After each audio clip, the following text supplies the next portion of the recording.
Thank you. Excellent, thank you. The DOC is the third largest department in state government. It employs over 4,300 people, many of whom may be watching today. The department manages 11 complex prison facilities, funds the supervision of nearly 88,000 people across the state, and incarcerates nearly 8,000 individuals. For your reference, here is a map of the 11 facilities representing a footprint of over 75 million square feet of facility space across the state. The work of the DOC is not siloed, and as we address the needs and risks of individuals incarcerated in Minnesota, it is important to recognize that the policy and investments we request are not focused simply on the probation and prison administration. Because rehabilitation requires a focus on all aspects of a person's lives, in many areas of the governor's budget recommendation, you'll see interagency efforts. That is particularly true in corrections. Because we want to produce the best outcomes related to public safety, we have robust and transformative interagency proposals in the areas of housing stability, addiction recovery and successful reentry, employment navigation and support, along with secondary and higher education investments. Due to the size and detail of the request before you, we would ask that you review the full governor's recommendation for corrections and the fact sheets, many of the proposals. The fact sheets are in your packets and also linked on various slides in the presentation. Members, there's a lot to say about the challenges facing the Department of Corrections, and I need to put this in context. In the past few days, make that picture even more compelling.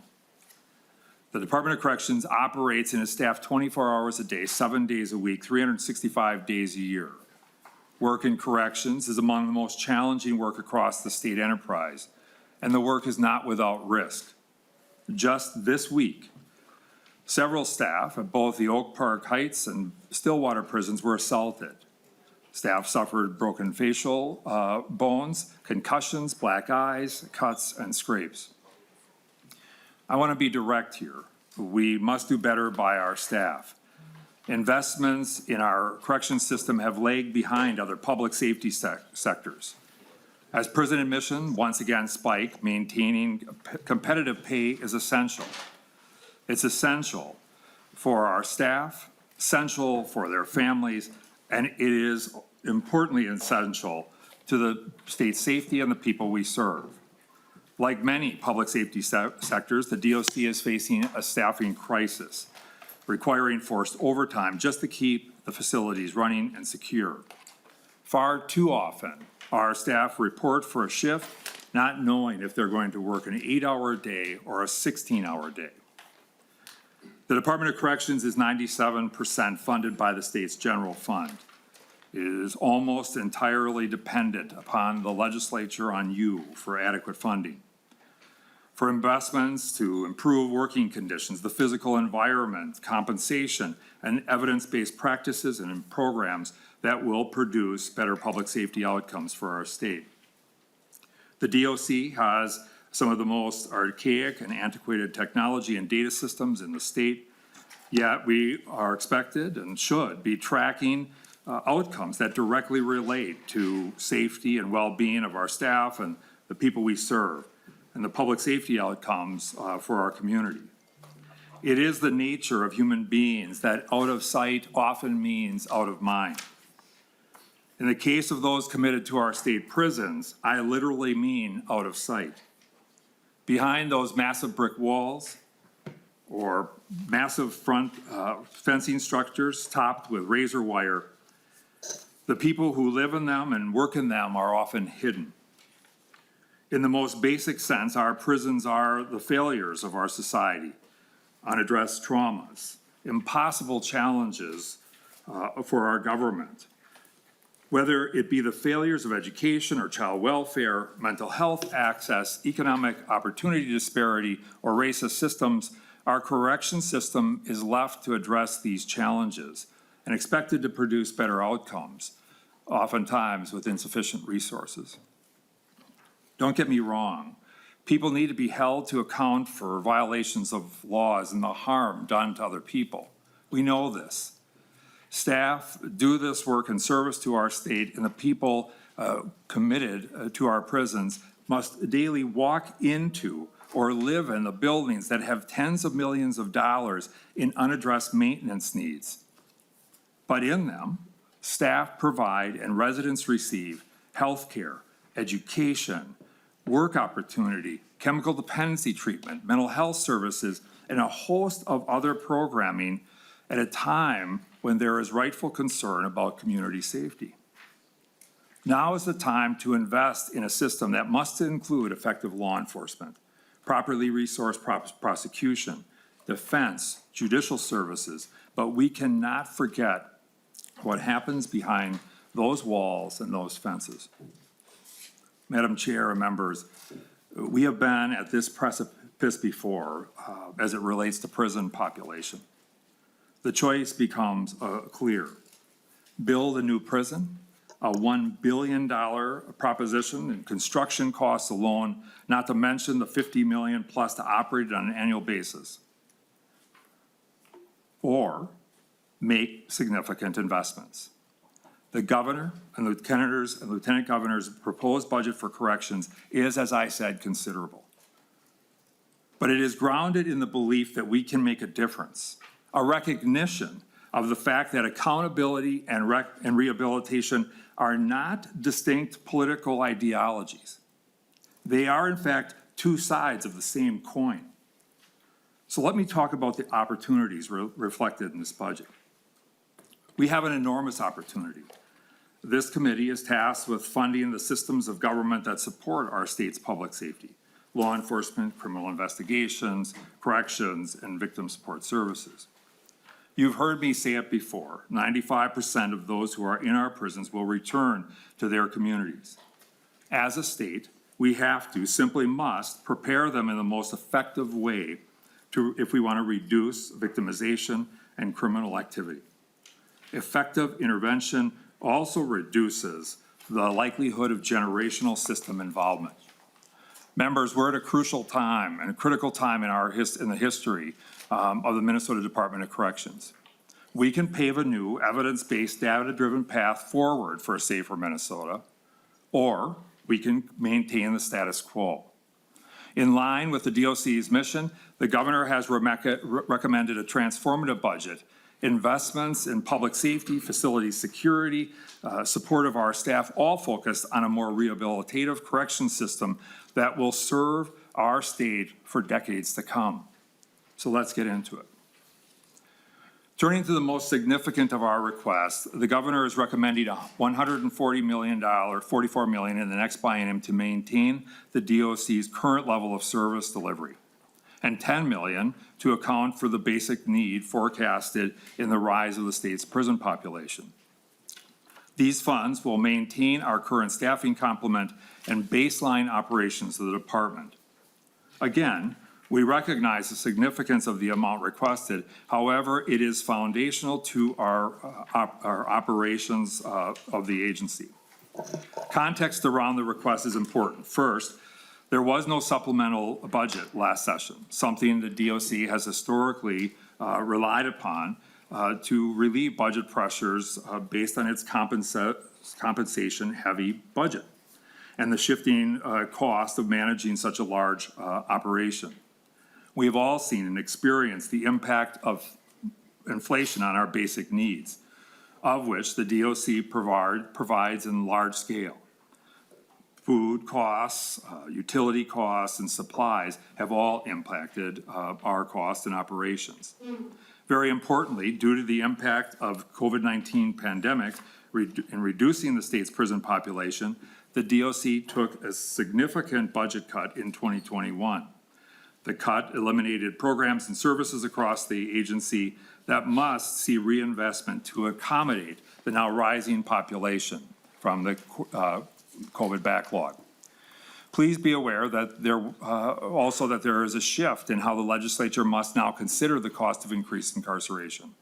In previous biennia, the forecasted cost of incarceration was built into the base budget, similar to the education formula.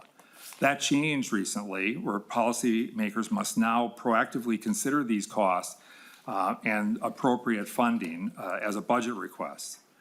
The cost in this budget category, if not funded, will create a budget deficit for the agency. Members, as you can see here, as the court processes through the backlog of criminal cases through the pandemic, our prison population will rise significantly, back to levels seen 4 or 5 years ago. The current capacity of the DOC will be exceeded in as few as 2 years. The request before you includes per diem costs to reflect that projection. This number reflects a single bunking at Stillwater as recommended by the OLA in their 2020 report on prison safety. Note that the Rush City facility remains double bunked despite the fact that it was built as a single bunking facility. And the women's facility in Shakopee was built to house just over 300, but currently, as of today, incarcerates 546. Without investments in rehabilitation and reducing recidivism, we will reach our capacity, leading to that less effective and much more costly solution of a new prison. Again, a $1 billion proposition. We've covered this, much of this, but it is also important to consider the constitutional obligation of the state to provide health care and a standard of living for those who are incarcerated under state law. Moving on to the budget needs within the facilities, we'll start with the tools and systems to help recruit and retain our staff. Members, on many of these slides, I encourage you to read the attached fact sheets provided in your packets and linked to the slides. Here you'll see a number of investments requested to support the dedicated staff of the department, from professional development to staff wellness and support. And I just highlight our hiring efforts. In calendar year 2021, the DOC hired 245 corrections officers and retained just 136, or 44%. In calendar year 2022, we hired 620 corrections officers and we retained 357, or 58%. It's notable that the number of DOCs, authorized strength for the DOC's corrections officer, is just shy of 2,100. Moving on to the budget request for health services. It probably goes without saying, but we don't get to choose who is sentenced to prison. Regardless of whether that person has cancer, HIV, or hepatitis C, we are constitutionally mandated and morally obligated to provide safe, timely, and high-quality medical care to everyone. About 8% of our population is considered severely mentally ill, and 4% are insulin dependent, 4 times the rate of people outside of prison. 80 to 100 people are treated annually for hepatitis C, and at any given time, we treat about 160 individuals who are HIV positive, requiring monthly medications. Our patients are very high need, very often admitted to the DOC with comorbidities. This is true not just for physical ailments, but for behavioral health conditions as well. Often, they have not had access to primary care in the community, and their in-prison intake physical may be, in some cases, the first physical they've ever had in their life. Our population is aging just like our communities. We are seeing increased numbers of people with dementia, COPD, coronary artery disease, and hypertension. The increased use of overtime by nursing staff in our facilities has grown exponentially.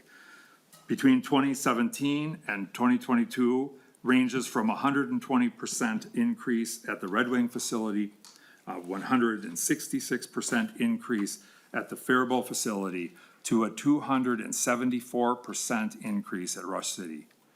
This leads to hundreds of thousands of dollars in additional costs, not to mention staff burnout.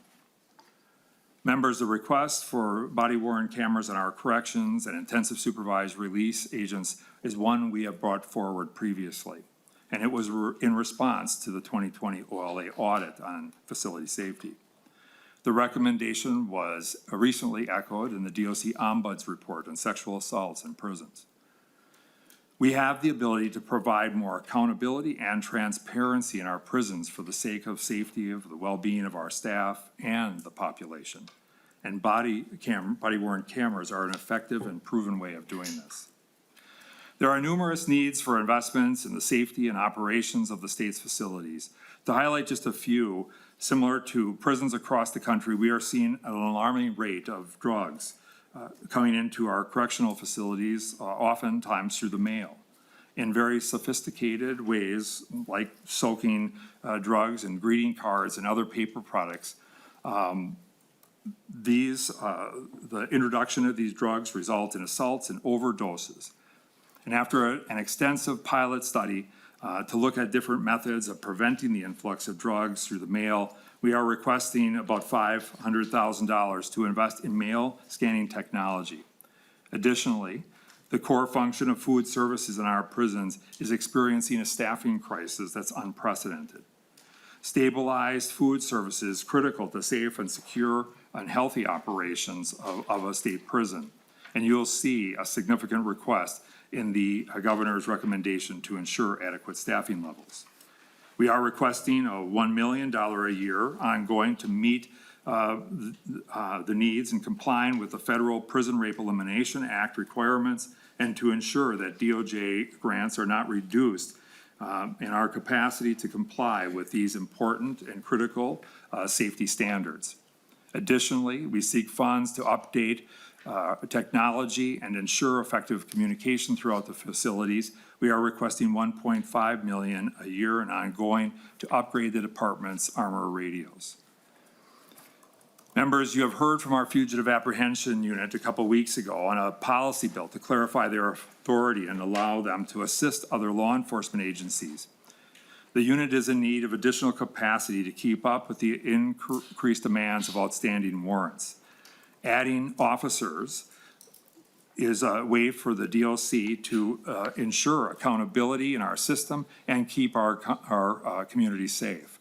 Over time, warrants have increased, now running between 400 and 500 people subject to an active warrant at any given time. We would like to drive this number down significantly, thus this request. Moving on to another budget recommendation of the governor on community supervision. And you'll hear more about this topic in the future, so I won't spend the time on it that it deserves today. But please know that this funding is a central priority for the DOC and one we are dedicated to in partnership with counties across our state to adequately and equitably fund the state's probation and supervision systems. This includes a $42 million a year increase for the provision of supervision and probation services, $2.75 million to tribal governments who to provide supervision supports to system-involved people, and $18.7 million in grants for community programming and innovative services to meet gaps across our state. Moving on to investments and how Minnesota can become a leader in evidence-based service delivery, tracking outcomes, and ensuring transparency in our work. Members, you have seen this request from 2022 and the need remains critical. The DOC's data management system and underlying technology foundation are incredibly antiquated. Staff routinely use spreadsheets to track data, provide written reports for documentation, and fax machines to share critical information. This one-time funding request to be developed or spread out over 4 years has two main components. First, it will overhaul the DOC's data management system to bring them in line with modern standards and efficiencies and data collections. And we have a short recorded testimony from Captain Chris Mitchell to help explain the need for this investment. My name is Chris Mitchell, and I'm a captain for the Department of Corrections. I am based out of Fairville, Minnesota. My name is Chris Mitchell. Can you all hear that? No. Is the audio through the system? I don't know. It is? Okay. Can I turn off the computer?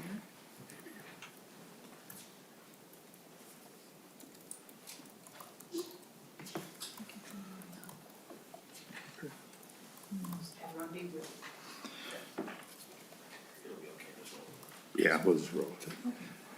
And I'm a captain for the Department of Corrections. I am based out of Fairville, Minnesota, and I'm coming up on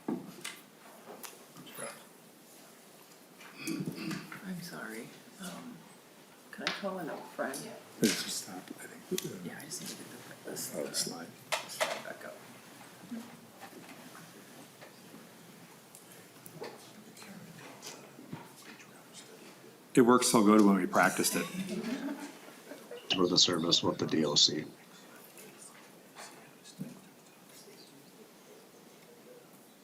There's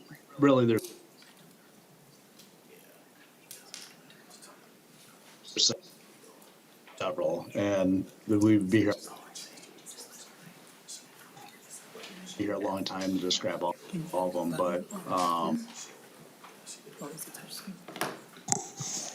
I'm wondering, Commissioner, in the interest of time, if we Yeah. can just share a link for this video to members and Absolutely. then post it on our website. Yeah.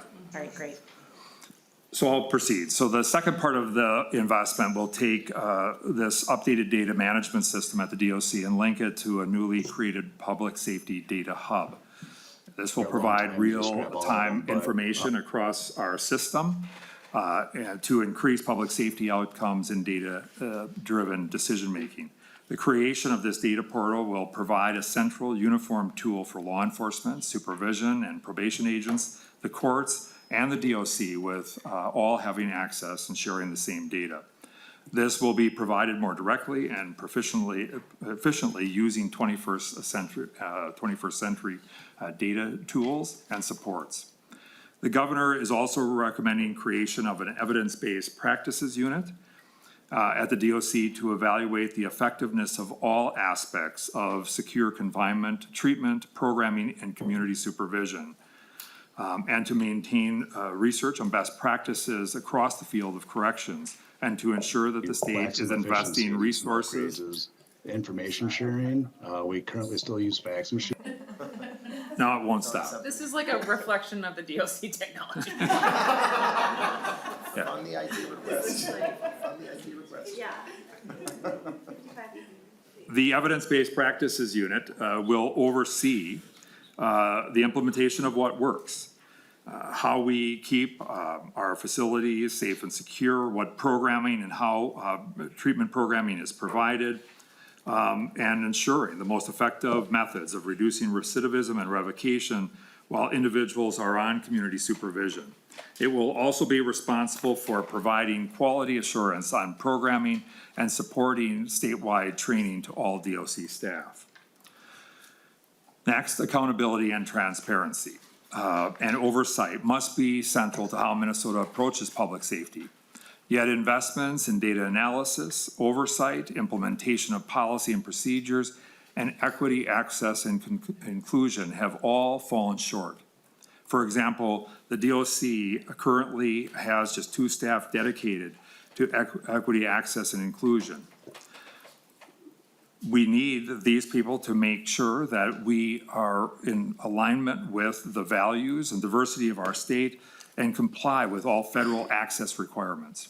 Additionally, the DOC is an agency governed overwhelmingly by policy, yet we have less than 2 full-time staff to analyze, oversee, and update over 470 policies. These investments will help ensure robust, effective, efficient oversight and accountability of systems, policies, and services. Moving to the final segment of our presentation, the following investments are in the area of rehabilitation.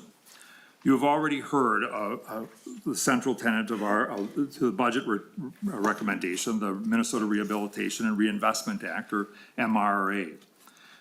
MRRA incentivizes people for completing transformative programming by reducing their incarceration and supervision time.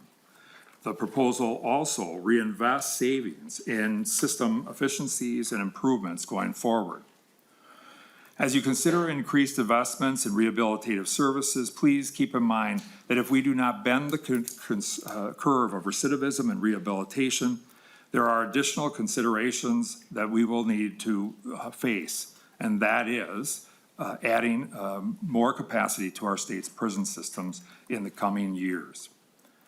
As a reminder, the DOC is shifting the focus and organization of the department to a person-centered approach.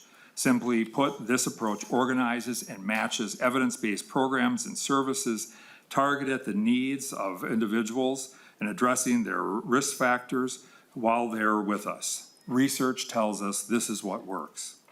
To effectively fulfill this shift, resources for rehabilitation must follow. Each of these data points on this slide reflect a unique and important challenge to our work and yours. And I hope you will keep them front of mind as you consider making decisions about the Department of Corrections budget throughout this session. We have a video here again, but we're going to try one more time if we can, Madam Chair, just.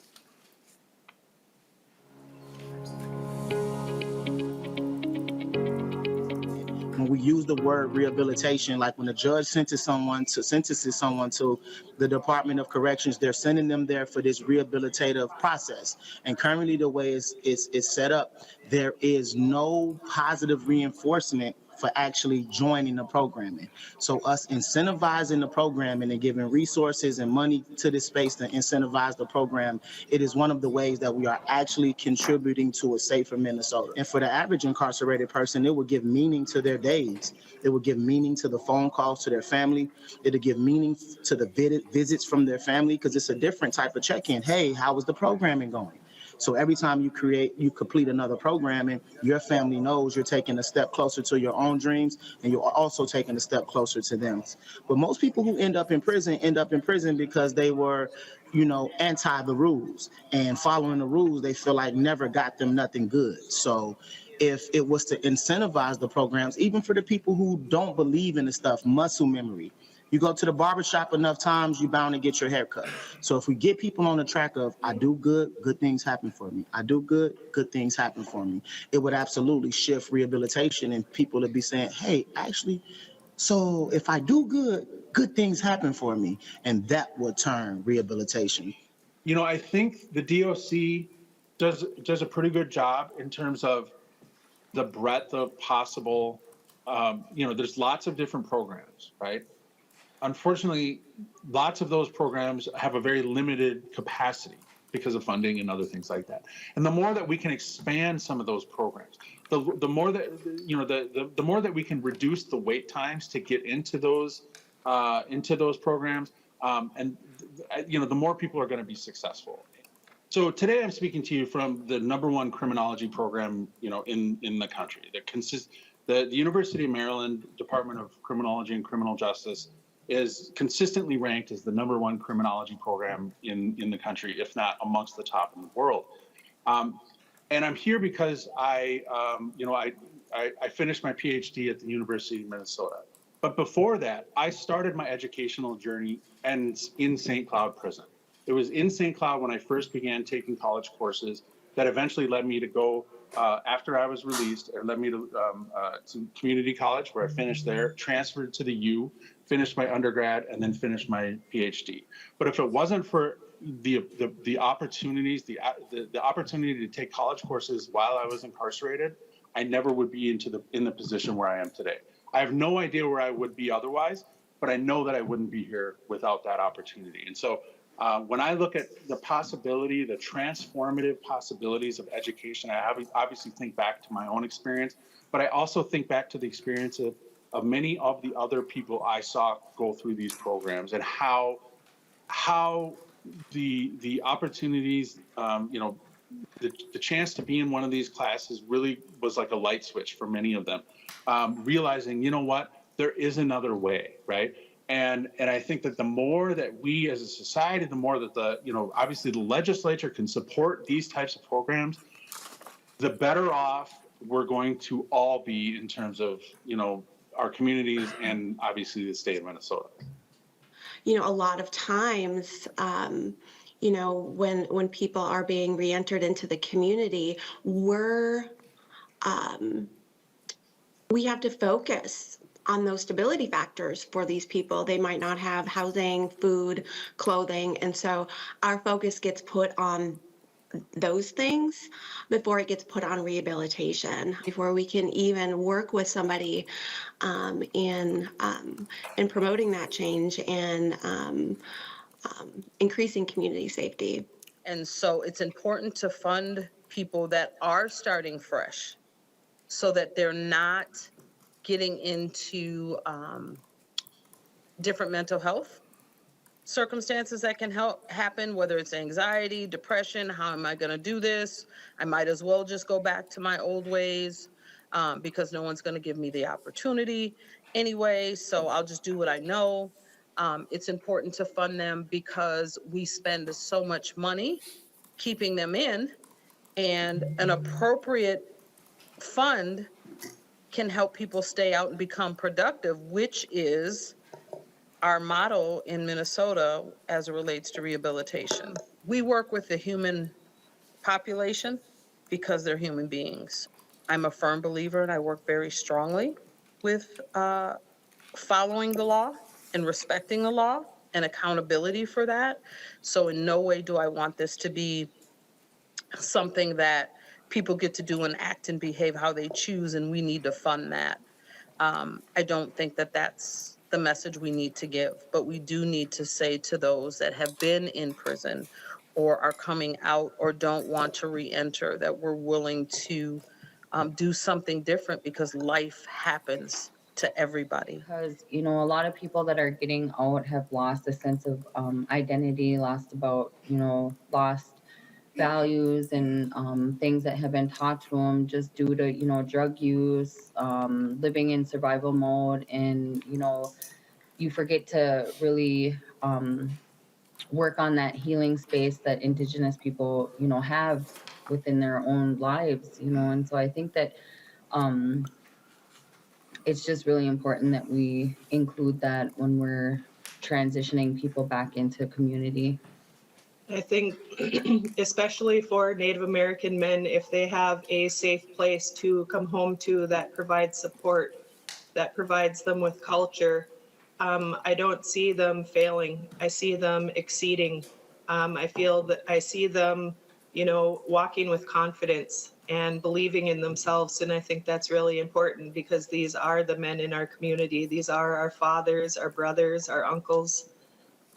When they're coming home, it's hard for them to even find a place to come home to because of the limited amount of housing.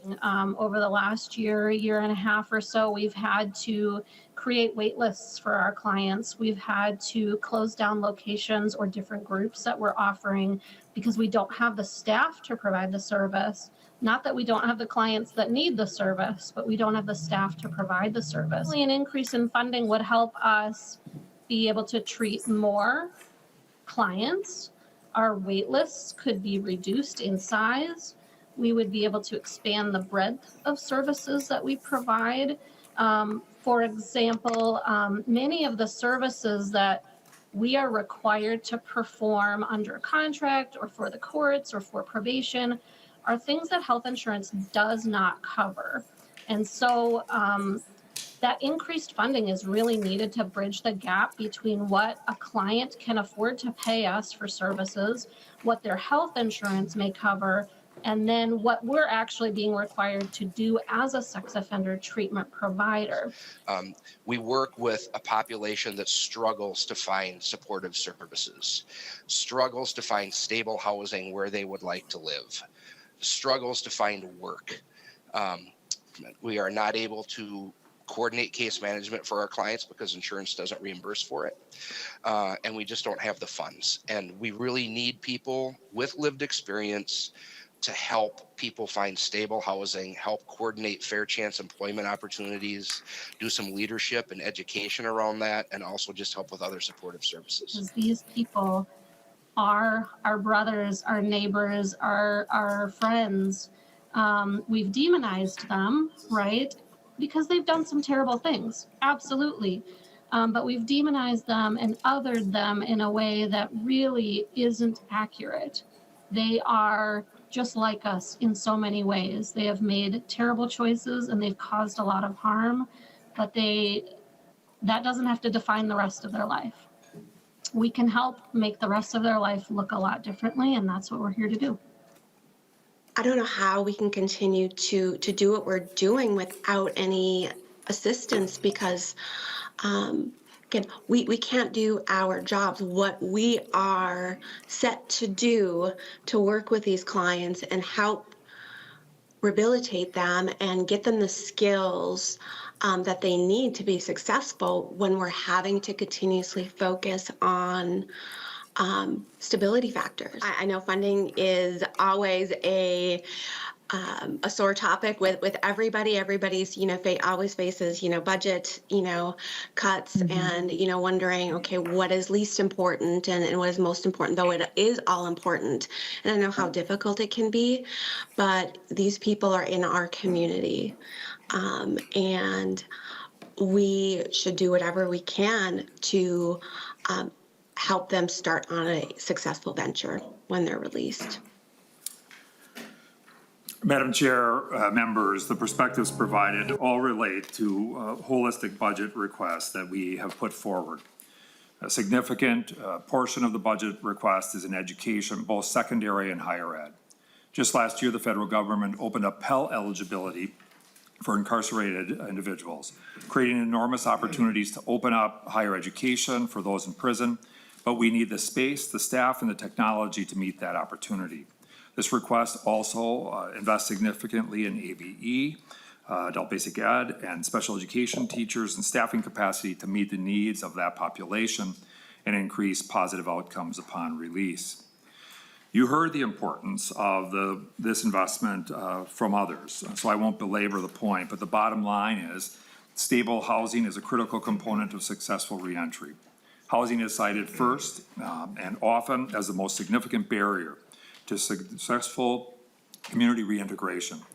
Public safety demands that these individuals reintegrate successfully into communities and not committing further crime. Yet according to the 2021 homelessness legislative report, 1,128 individuals released from prison were released into homelessness. Of those individuals, 57% were Black, Indigenous, or other persons of color. This investment provides supports, resources, and culturally appropriate options for individuals reentering communities facing homelessness. To be very clear, the politics around sex offending and sex offender treatment can be difficult, but the benefits couldn't be more clear.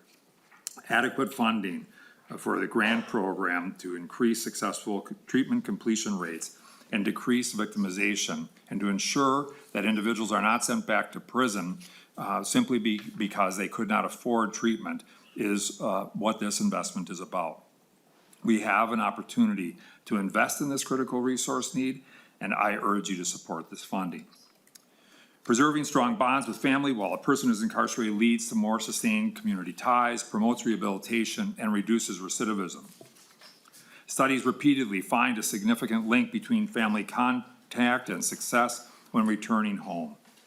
As a reminder from a previous slide, 73% of those in prison are parents.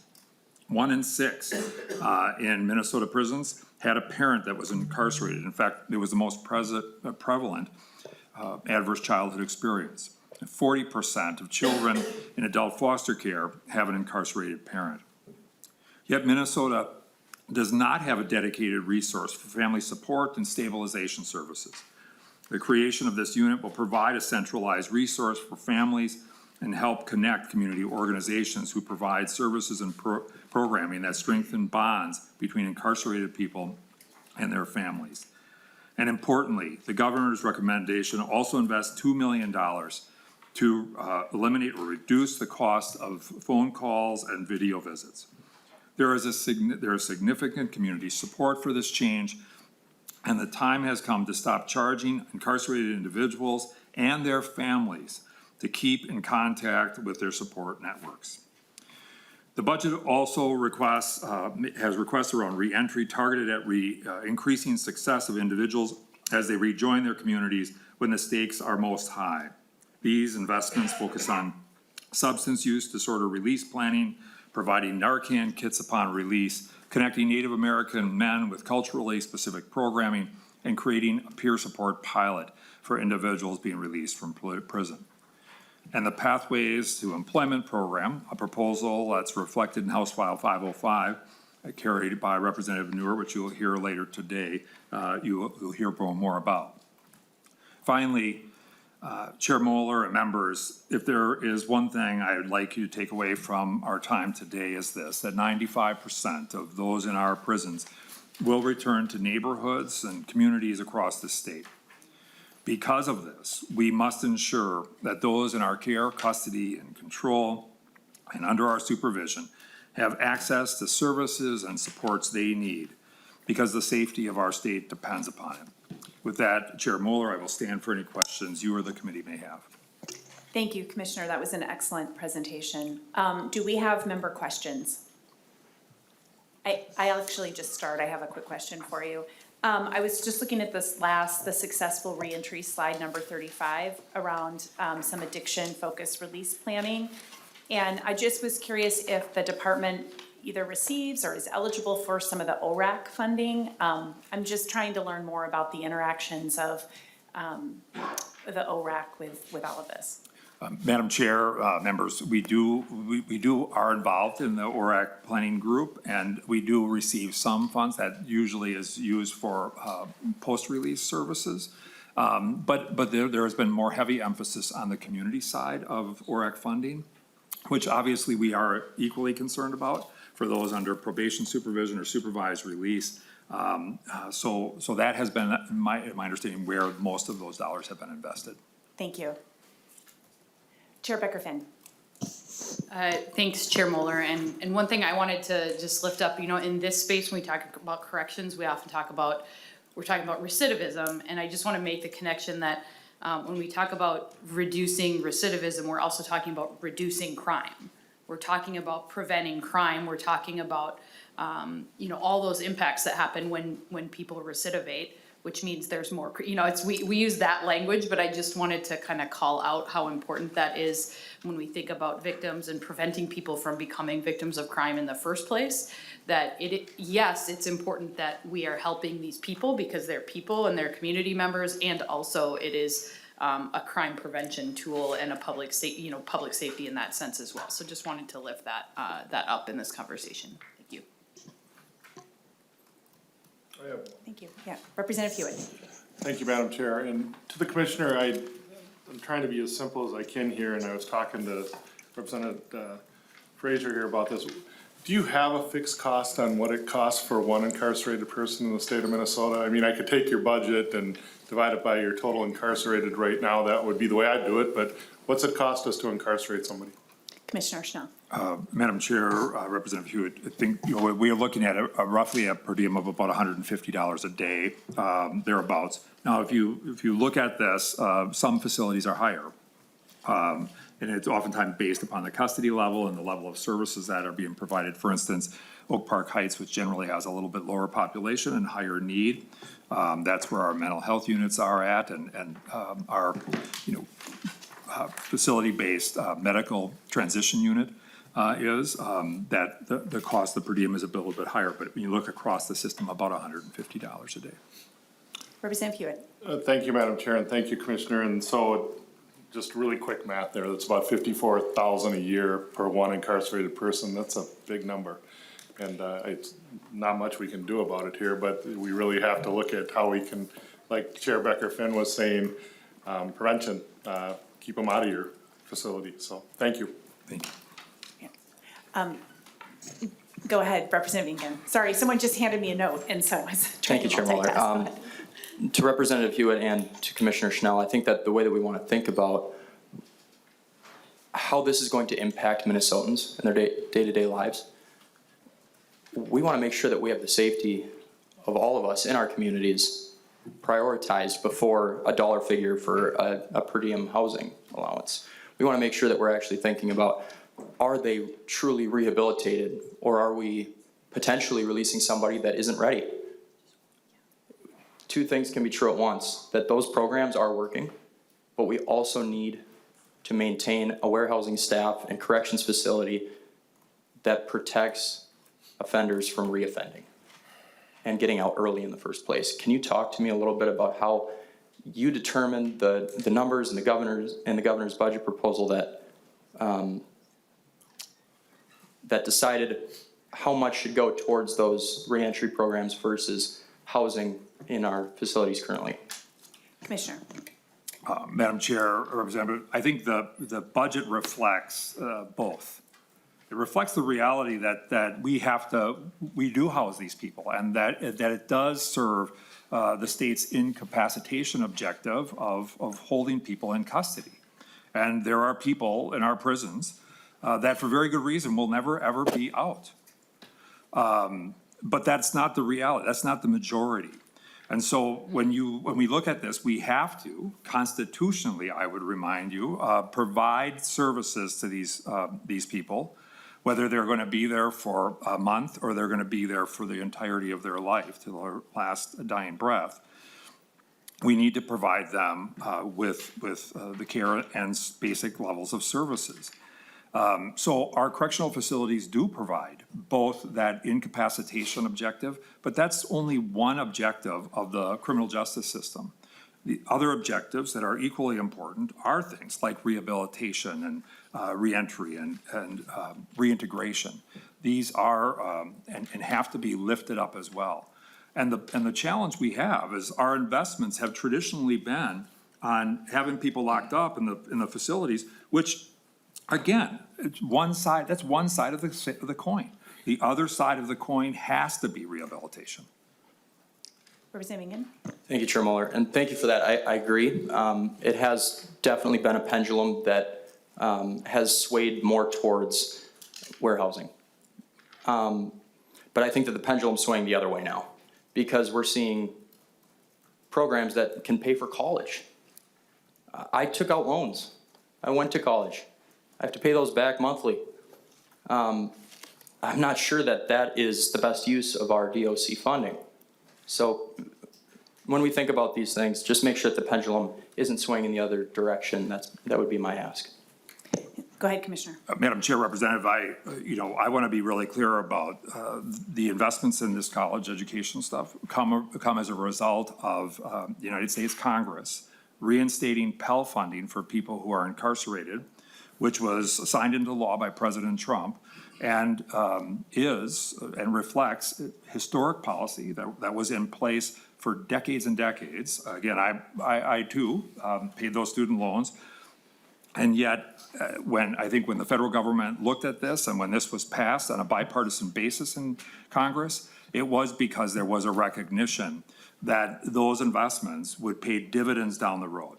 And that's, I think, what this is about. So the higher education opportunities, while there's components of this that help support that majority of that is going to be provided by Minnesota State colleges and universities through Pell funds, grant funds that are made available by the federal government. Anything further, Representative Engen? Thank you, Madam Chair. Thank you for that. Yep. Representative Pinto.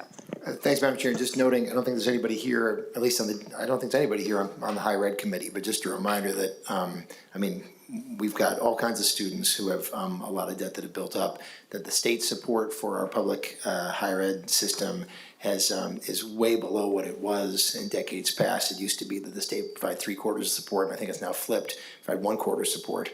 I guess I hate to have it be that rather than having it be that we would prevent folks from getting on a better path, receiving higher ed, and the opportunities there for some people, we really want to make sure that everybody does. Thanks, Madam Chair. Thank you. Representative Hudson. Thank you, Madam Chair. Just kind of expounding upon the comments of other members thus far. I want to I'm going to present a perception, and then I'd like you to speak to it and correct it. Because when I look at this from a broad view, I see, speaking to Representative Engen's point about doing things the right way, being law-abiding, staying out of trouble, being forward-thinking, taking out loans, going to school. I think folks who followed that path, some folks who followed that path, when they look at the prospect of funding and education for folks who have taken a very different path that's been much less constructive, there's a natural tension there. I think the outcome of having people rehabilitated and having people productive and not having recidivism, and I was really struck by the video testimony from the former incarcerated person who said you should be encouraged to do good things. Absolutely. I think the tension comes from people who are like, well, I've done that my whole life. I've always done the good thing. I didn't get in trouble. and I didn't have anything handed to me. And so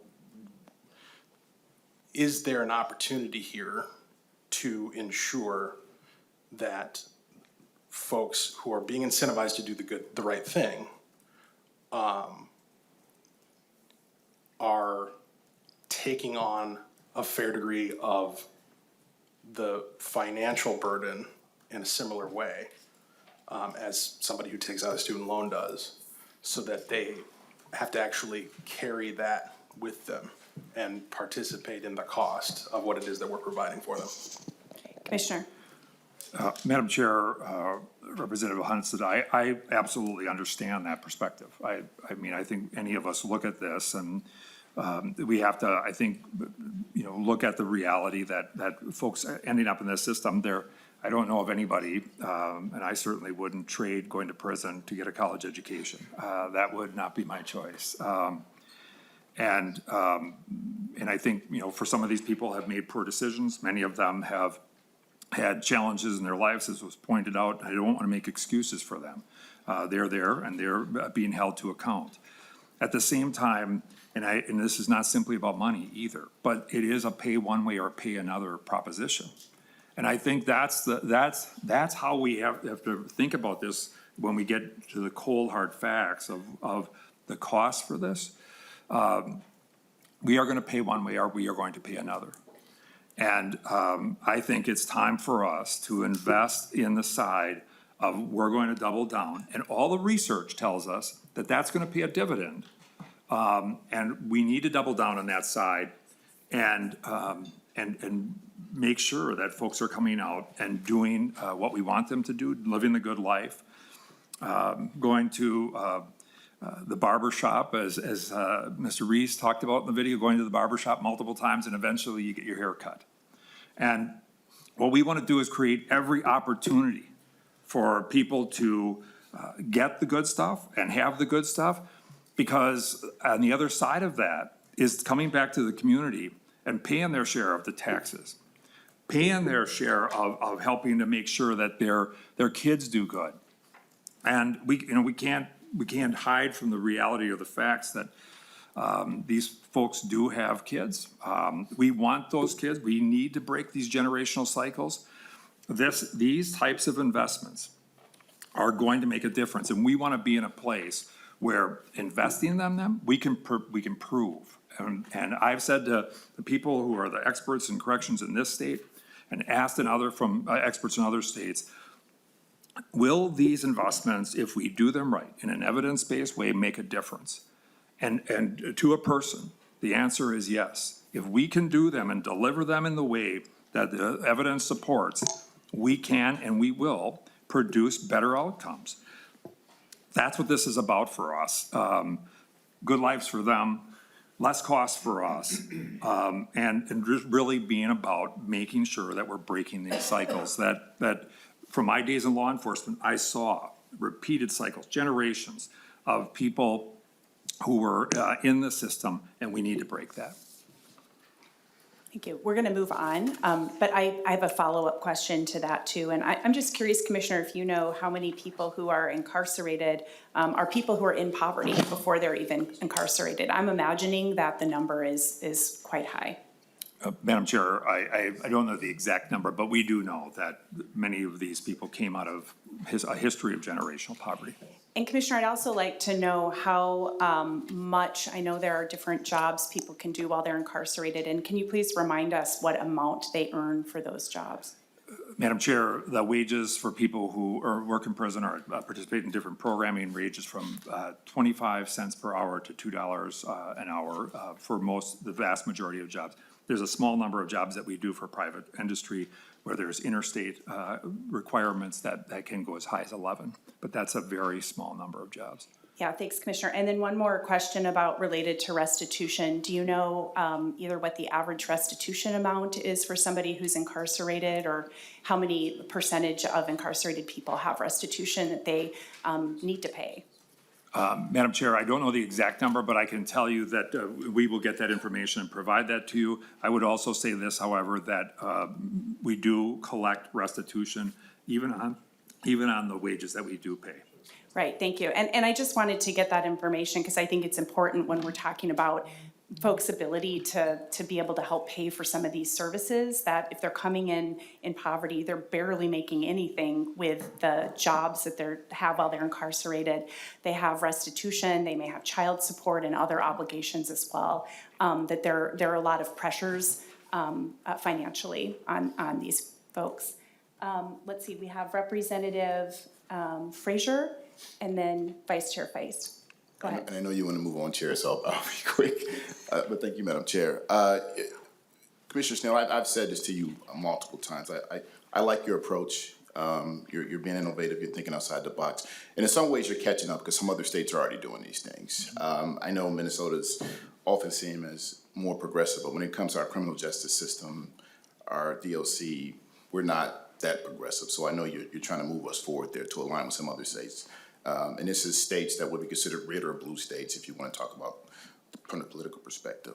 But what I want to say is the approach you're taking, I look at how, if you just look broadly at our country and the way we do invest in things, and that's from the cradle to the grave. Other countries that are similar in size, similar in gross GDP, they invest differently. They invest more in education. They invest more in services that ensure people have good job trainings and have access to housing and have access to good retirement. And we just simply don't do that here in this country, right? And I hear the conversation about, well, are we giving handouts, and then are we going to make sure that the community is safe? Are these people truly rehabilitated? We incarcerate at a high level in this country. But per capita, we are not safer than countries that don't incarcerate at the same level. So that argument just doesn't fly well with me when we talk about safety. Because if you just look at the numbers and say, well, if you incarcerate more people, you're safer, we would be the safest country, or one of the safest countries in this world. But we are not. And I think we really have to think about that. So I like the approach you're taking. I like the perspective that you have. And I said this to you when I was in Atlanta Lakes, talking with folks the other day. I appreciate the courage that you're having to try to push back and disrupt and change and reform a system that has been very resistant to that. So I appreciate you. Thank you. Vice Chair Feist, and then we'll call Lead Navani. Thank you, Madam Chair. I wanted to also talk a bit about the demographics of folks who are incarcerated, just to highlight the fact that we know a lot of them are victims of crime. Some studies show as high as 80% of people who are incarcerated are also victims, and we talk a lot about supporting victims, and I think that is an important data point to really keep in mind. We also know that a high number of incarcerated Minnesotans suffered from the adverse childhood experiences, those ACEs. So these are kids who grew up having experienced a traumatic childhood. So I think, those are the people that we're talking about in large part. And then just a personal anecdote, one of my employees at my law firm took a paralegal certification class while she was incarcerated. She rocks, she's doing a great job, and it was because she had that education that she was able to step into the role. So I've seen the really amazing impact of these types of programs, and I really am supportive. Thank you. Lead Navani. Thanks, Chair Mueller. Thank you for being here, Commissioner Snell. One quick question, might be a little more complex, but you talk about the daily cost of the incarceration. If we have $150 average more for Oak Park Heights, what does a program like Togo run a day? Commissioner. Madam Chair, Representative Novotny, I don't the exact number, but it's probably in the vicinity. It can be a little bit higher simply because there's a small number of people and you're providing a lot of services to run the boot camp. But we, again, know that the dividends paid because of that program and the effectiveness of challenge incarceration, it's less in the long haul. Lead Navani. Thank you, Chair. And that ties into my second question. You discussed the addiction-focused release programs, and also tying into we need to do something about the 1,100 roughly people released in homelessness. Can you just expand a little bit what you're talking about with that addiction release program? And is this something that DOC is going to be doing? Is this going to be tying into some nonprofits that pick these people up and start working with them to make a transition to integration? Commissioner. Madam Chair, Leader Devani, we do have release planning services in a variety of areas, including like people who are complex medical needs. This simply would be release planners that work with those community resources you're referencing and make sure that there's a warm handoff and connection, because we know that that's going to lead to better outcomes. Leader Devani. Last question, and do we have some estimate, and maybe I missed that, how much are we looking at putting towards that program? Commissioner. Madam Chair, will pull that out here. The release planning would be, there's a 1.357 million in ongoing health services release planning more broadly, and that includes a breakdown of and it's in the one pager. And then there's also some culturally specific release programming and planning that's also included with this. Leader Devani. Thank you, Commissioner Schnell, and thank you, Chair Moeller, and it just, yeah, having something for that gap and having them a place to go, especially at a time we've got such low unemployment rates. If we can get people into industry and make that transition, I think that would make great strides to reducing recidivism. So, thank you. Thank you. And as you know, we'll be hearing some more of those bills just in a few minutes here today. Thanks again, Commissioner. Really appreciate your time and your presentation. Thank you, Looking Madam. forward to seeing the bill. Thank you. Thanks. Next up, we have the Ombuds for Corrections budget overview presentation. And welcome back to the committee, Ombudsperson Zadra. Go right ahead and introduce yourself, and you can begin your presentation. Okay, great. Thank you. I get adjusted here. It's hard to see the screen, so if I'm not forwarding on, please give me a holler. Good afternoon, Chair Mueller. If you don't mind just pulling the mic a little bit closer to you, that'd be great. All right, how's that? That's better, thank you. All right, good. Is it on? I don't know, now I don't know. Is it not on? Okay. I'll move this stuff over a little bit. All right. So, Chair Mueller and committee members, my name is Margaret Zadra, and I am the Ombudsperson for Corrections. Really grateful to be here today. The mission of our office, as you know, a lot of you worked really hard to recreate the office in the 2019 session. And our mission is to promote the highest attainable standards of competence, efficiency, and justice in the administration of corrections. Our office is completely separate and independent from the Department of Corrections, and we can investigate complaints from incarcerated people, staff, and community members. We can facilitate resolutions, make recommendations, and publish reports. We can provide education and provide information to help people navigate a really challenging and difficult system.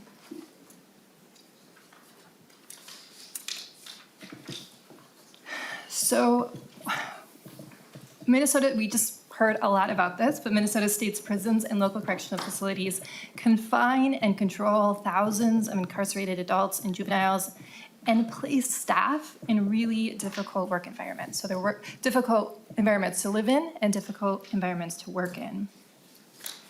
With the office, incarcerated individuals and their families and staff members can voice concerns and complaints to our office for impartial and transparent consideration.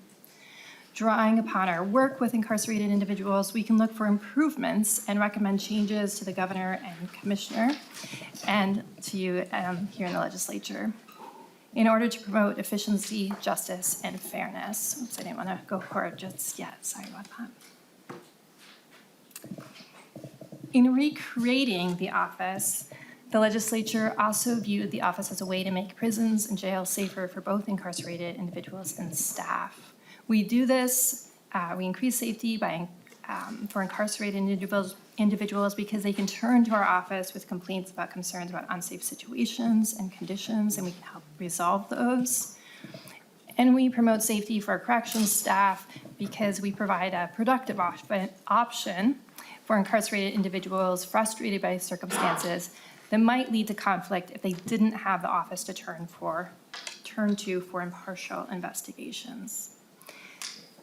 I also want to highlight just a couple of things that were mentioned a little bit ago, but particularly when we're talking about these reports, they have real consequences. So the sexual assault report that was noted a little bit earlier when the commissioner was speaking, we made a recommendation there for body-worn cameras. It's just in the governor's budget request. That report represented months and months and months of investigations by our office and staff, and really represented complaints from a number of incarcerated people and their family members. And we were able to review overall processes. I did just receive a letter from somebody that was one of those initial people that helped compel to move that from an individual investigation in order to a bigger, larger systemic investigation. And they were incredibly overwhelmed by feeling like what they had brought forth actually made a substantive change. And you know, that's not always the case. Sometimes people aren't happy with the work our office does, but in general, even if we're not able to substantiate somebody's claims, we're often able to look at the overall processes and provide relief or recourse or resolution in some way. I also want to just really briefly highlight some of the strengthening families items that were noted earlier by the commissioner. We had a long-term report related to supporting families and having that family education and communication, and that has been ongoing. Report started 2 years ago now. That report long published, and then we've moved beyond that and developed pilot projects to continue those conversations, education, and opportunities for family members. One other thing, as we were just talking and Representative Feiss just mentioned, we know that a lot of people who are incarcerated have experienced immense amounts of trauma in their lives. We also know that staff experience trauma on a daily basis. And so repeatedly we were seeing situations where staff may not have had the support that they needed or the additional training that they may have needed to deal with some really complex situations. And so one of the things our office initiated was a training that we put forth at the Minnesota Corrections Association conference earlier this year on trauma-informed complaint fatigue for corrections staff. And a lot of what we focused on that was both staff experiences and the people they serve and their experiences in some really practical ways to address compassion fatigue in a trauma-informed way in order to both support their experiences and the experience of the people that they serve. So a couple little brief examples. Our office has, when fully staffed, 5 full-time staff, and all staff are involved in investigations. We have a variety of different backgrounds and experience, including law, policy, law enforcement, corrections, experience, investigation, social work, and lived experience. Current budget year, we have $663,000, which theoretically supports 5 full-time staff, but we haven't been fully staffed this whole calendar year.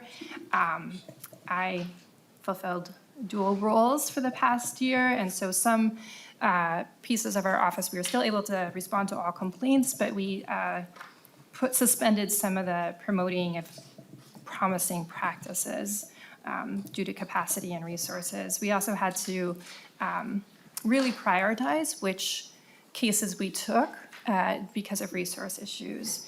With those salary savings this past year, though, we were able to not have to lay anybody off and still pay for all of our IT costs and training. I just want to note that our budget equals less than 0.1% of the DOC budget. So I feel like we're a pretty good bargain. Although we're completely neutral and independent from the DOC, when the office was newly created in 2019, it was originally placed within the DOC budget, and the last budget cycle that was separated to ensure that full independence. We do contract with SMART for our finance and HR needs. As you can see, the governor's recommended budget is 1.1 million for this next fiscal year and 1.1 again when you round it off thereafter. That does maintain 5 full-time staff and allows for additional staff. We're hopeful to hire at least 1 more investigator and an admin staff.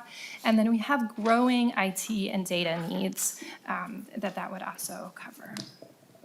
I know that's a really brief overview, but it's a pretty small budget, so I'm happy to answer any questions or get into more detail if you have any questions. Thank you so much. Do we have any member questions?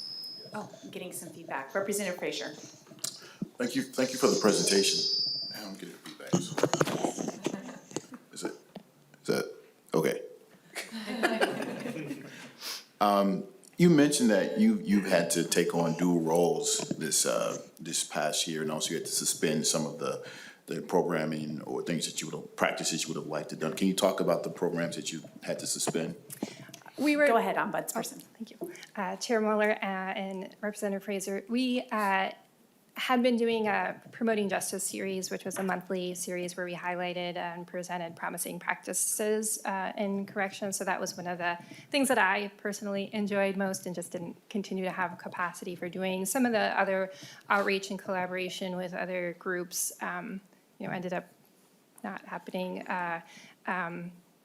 as much as I would have preferred. And I had also had big aspirations to develop a robust intern program, and that has also been delayed. Our statute also allows us to receive grants, and we had looked at some policy research opportunities that might be helpful in kind of moving forward some of the research that we think would support some of the systemic things that we're looking at, and that also has been put on pause. Anything else, Representative Frazier? Yes, thank you, Madam Chair. Does this budget reflect what you need to do those things that you've had to forego? Yes. Thank you. Great. All right. Any other member questions? Thank you so much for being here. We really appreciate you spending your time with us on a Friday morning. All right, members, with that, we're going to move on to bill presentations. The first bill we have on our agenda is a Representative Wolgamott bill, House File 1816. I don't know how to stop. Didn't see you come in, Representative Wolgamott, so I wasn't quite sure you were back there. I will move to lay over House File 1816, and I believe that you also have an A1 amendment, which I will move. And when you are settled in, if you want to explain your A1 amendment, please. Well, thank you very much, Madam Chair. It's a pleasure to be back in your committee here on this Friday morning. I appreciate you moving my A1 authors amendment. This amendment, 5% of the appropriated amount of what this bill is doing is used to reimburse the Department of Corrections for their reasonable cost to administer this programming. All right, great. Any discussion to the A1 amendment? All those in favor signify by saying aye. Aye. Opposed? The motion prevails. The A1 amendment is adopted. And if you want to go ahead and tell us about your bill as amended, Representative Wolgamott. Well, thank you very much, Madam Chair and members, for your support for the A1 amendment and for the opportunity to come before you this morning to present House File 1816. House File 1816 appropriates $2 million in fiscal year 2024 from the Department of Corrections for a grant to the Redemption Project to provide inmates with curriculum and corporate mentors while incarcerated and meaningful employment upon release from a correctional facility. I'm excited to bring this bill before you today in support of continued funding for the Redemption Project. Last session, Madam Chair, this committee appropriated funds that went to the Redemption Project for them to bring the same programming that they've been successfully administrating in the federal prison system here into our Minnesota state correctional system. In their work to reduce recidivism through meaningful employment, the Redemption Project programming has been growing into more state prisons. And with this funding that we're seeking here in House File 1816, they'll be able to serve even more incarcerated individuals across Minnesota, further reduce recidivism rates, and make sure that the communities in my district and in your district are more safe. And with that, Madam Chair, I have some testifiers here who can tell you and the members of your committee more about the incredible work that the Redemption Project is doing and how much this appropriation would mean for them to fulfill their mission. Thank you, and I believe the first person on our list is Tim Owens. Go ahead and introduce yourself and begin your testimony. Welcome. Thank you, Madam Chair. Thank you, members. Good morning. My name is Tim Owens, and I'm one of the co-founders of the Redemption Project. In 2016, I was incarcerated in the federal prison in Rochester for 14 months on an obstruction of justice charge. I'd never been touched by the criminal justice system, and so I did not know what to expect when I went into prison.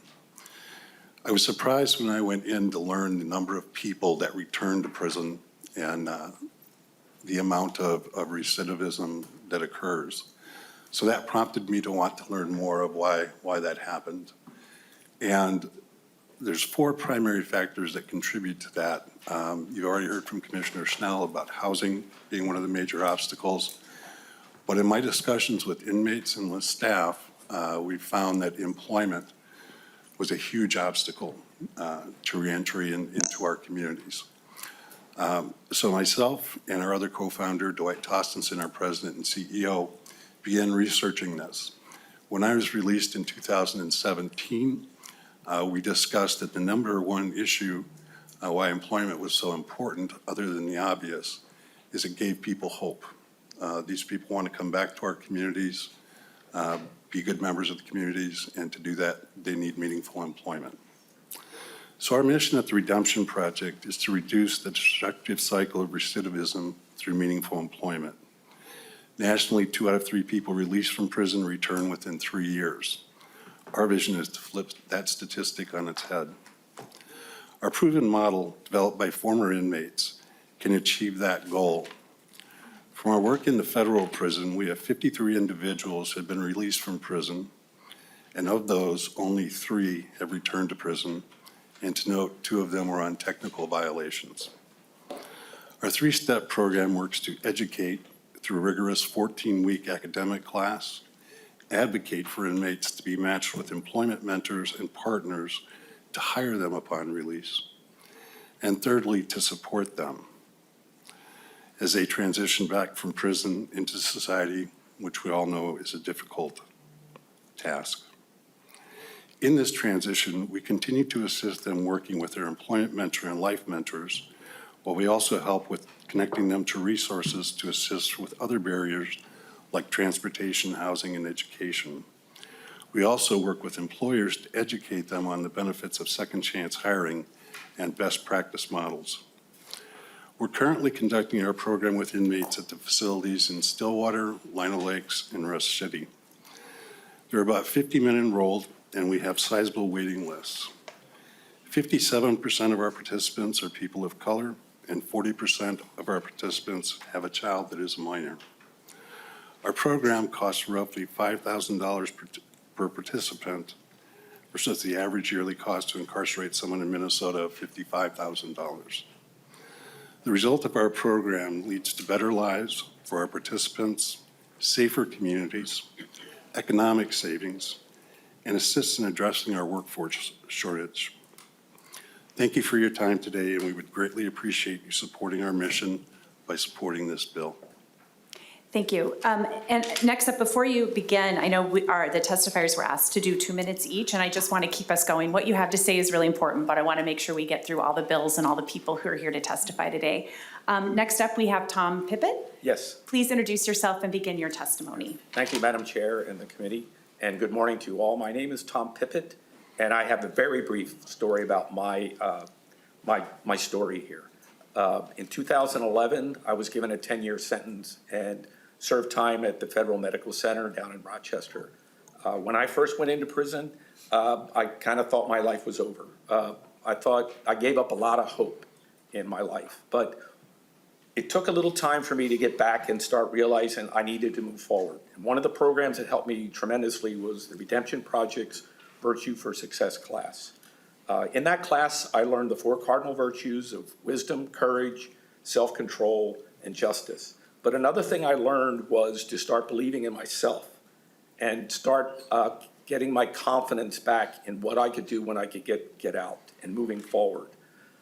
Another area that the Redemption Project helped me, and I know as it helped others, is in the employment, getting employed. When I first got out of prison, I was in the halfway house on Lake Street, and I set up, within 2 months, I set up 10 to 15 job interviews. Each job interview started out very well. They liked my education, they liked my work experience, they liked my communication skills, and the fact that I wanted to work for their company. But I said in each interview, at the end, I was going to broach my felony to make sure I could explain it to them. And as soon as I talked about my felony, the lights started going out. They thanked me profusely for coming to the interview. They told me I had a great resume and would get back to me about a job, whether I got it or not. And in every case, I never heard back one way or the other. I got very discouraged. But shortly after that, Tim Owens and the Redemption Project reached out to me and wanted to meet with me and see how I was doing. And during that meeting, they said they had a job opening and offered me a job. That job has allowed me to move forward. It has allowed me to put a roof over my head, to feed myself, to buy myself an accessible van for my wheelchair. And most important, well, maybe not most importantly, but one of the factors that I really realize is now I am now a taxpayer again. And my father always told me, the more you pay in taxes, the more successful you are. So I'm feeling like I'm being successful. Thank you very much. Thanks for your testimony. And those are the only 2 testifiers I had on my list. Was there somebody else or? That's correct, Madam Chair. Okay, great. Do we have anybody from the public who wish to testify? Come on up, Mr. Heller.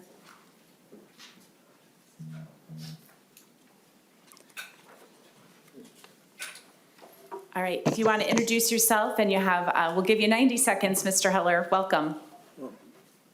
Just for the record, 90 seconds is discriminatory for a person that can process it, but thank you again for your consideration that I can come and speak today. My name is Rick Heller. I'm the official represent the twice exceptional print disabled. If you go to 1269, delete all in the House file, which is a governor's bill, on page 14, you find the word twice exceptional.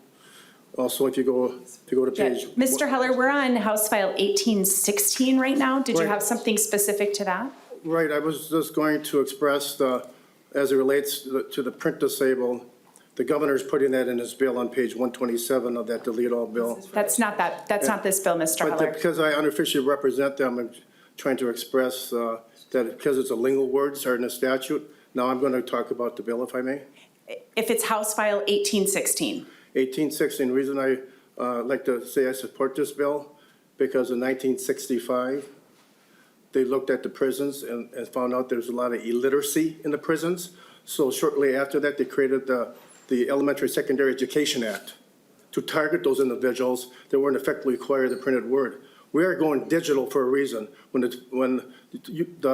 feds cited the State Department here for corrections, within a year ago, they were discriminating against people with disabilities, perhaps print disabled, however you want, but I do support a bill that pushes on the fact that when people are getting out of incarceration to be welcome in the public, that they're a functional person, including how they acquire information effectively. Thank you, for this Mr. time Heller. to testify. Thank you for your testimony. All right, we're going to move on now to member discussion. Any questions about House File 1816? Representative Hudson.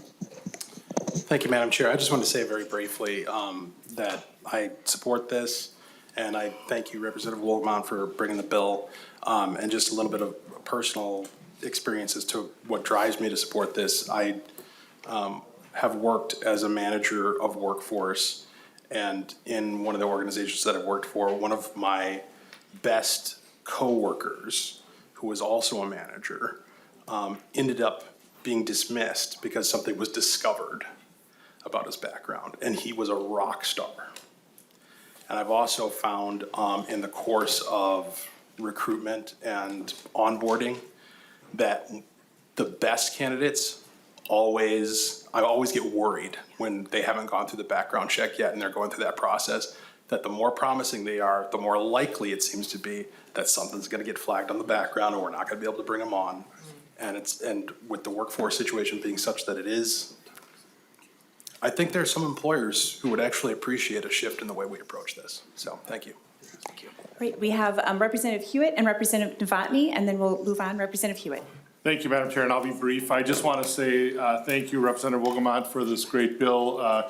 You and I have talked many hours on this bill, and you've been able to introduce me to quite a few of the success stories of this, and this is exactly what we need to help people along and move them on so recidivism doesn't repeat itself. So thank you. You have, I signed on to the bill right now, actually. All right, and, well, we're seeing more really fast. No, Representative Mueller first. Go ahead. I'm so sorry. Thank you, Madam Chair. And, Representative Wolgamott and I'm a co-author on the bill because of how important I think this is. And when I was out campaigning, I actually ran into someone who was starting their own business. And one of the reasons they did it is because as they got out of prison, they were struggling to find someone who was willing to employ them. And they were going to make sure that their life was turned around and they were going to provide for their family. And so they chose literally the hardest road possible of starting their own business. But having something like this is going to be incredibly impactful. So thank you so much. Thank you. And Representative Engen. Thanks, Chair Mueller, and thanks, Representative Wolgamott, for bringing this forward. The word that really sticks out to me is hope. A lot of people don't have that, and your guys' experience having gone through those processes within corrections, I think that gives you guys a whole new light that you can approach this through. I want to say thank you for bringing this bill forward, and I'll echo Representative Hewitt. I actually just signed on as well. So thank you. All right, any closing comments, if you can be brief, Representative Wolgamott? Well, thank you again, Madam Chair and members. Let's invest in redemption. Let's reduce recidivism rates. And I urge your full inclusion of House File 1816 in your finance omnibus bill. Thank you, Madam Chair, and thank you, members. Thank you. And with that, I renew my motion and lay over House File 1816 as amended. Thanks again to the testifiers. Really appreciate you being here today. Next on the agenda is House File 505, Representative Noor's bill. I will move to lay over House File 505, and we also have a DE1 amendment, and I will move the DE1 amendment to get the bill in the shape the author desires. Because it's a DE, we're just going to go straight to that vote. All those in favor signify by saying aye. Aye. Opposed? The motion prevails, and the DE1 amendment is adopted. Go ahead, Representative Noor, and tell us about your bill as amended, please. Thank you, Madam Chair and members. Shall I say good afternoon because it's almost at that time. So, Madam Chair and members, House File 505 is Pathways to Employment. Something that is so dear to me, it's always something that I call from jails to jobs.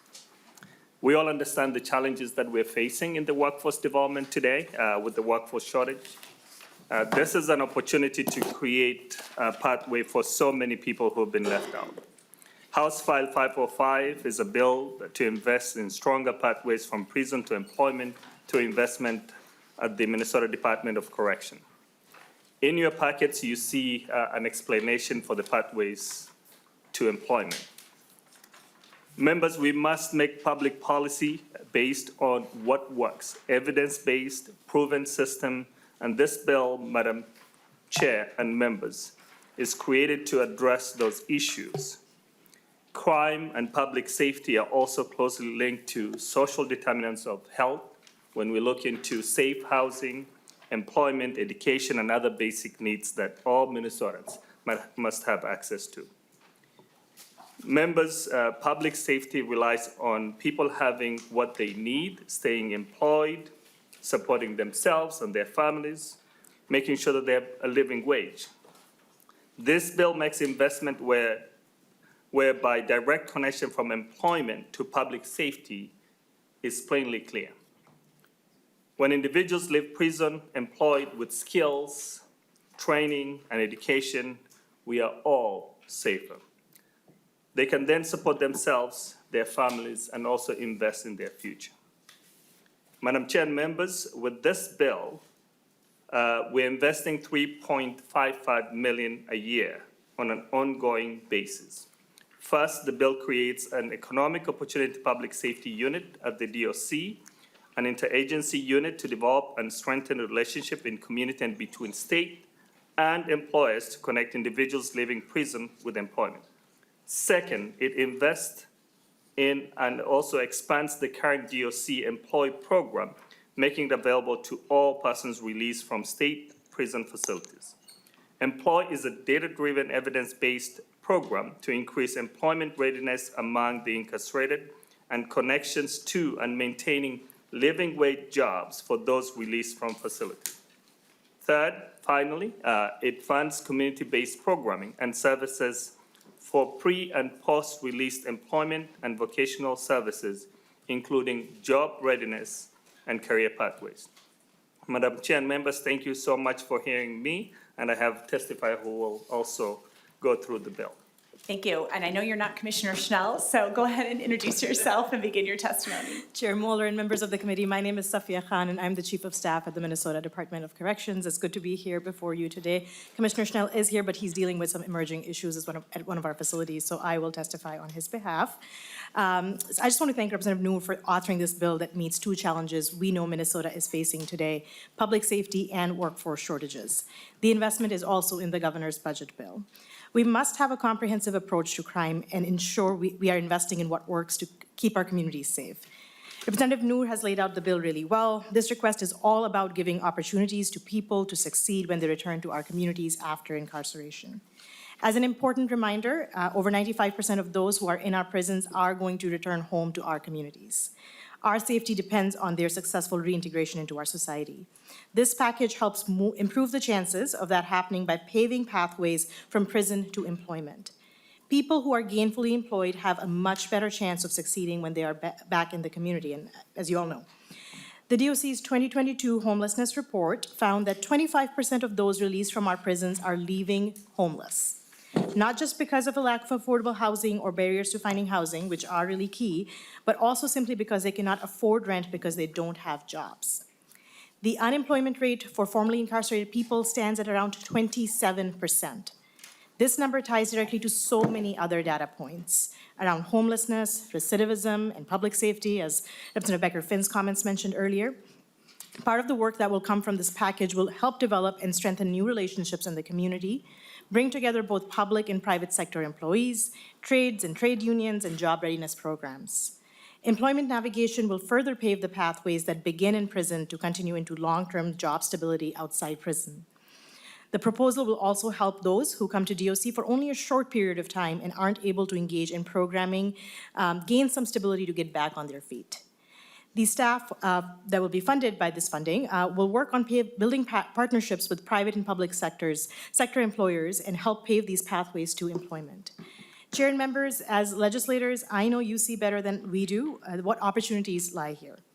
The communities that you serve and represent and the businesses that exist within them are struggling with both crime and a severe workforce shortage. We know that people who have been incarcerated can make excellent workers. In fact, people returning from prison are often more loyal to their employers because they know decent jobs with employers willing to take a chance on someone with a felony conviction can be hard to come by. And that's a big reason DOC and our partners are hearing more and more these days from companies in your communities and from our trade unions. From a solar power plant on the Iron Range to glass manufacturers in Faribault, from metal producers in Ham Lake to aluminum smelting firms in Rosemount, employers are struggling and eager to partner, but we don't have the capacity to meet the needs.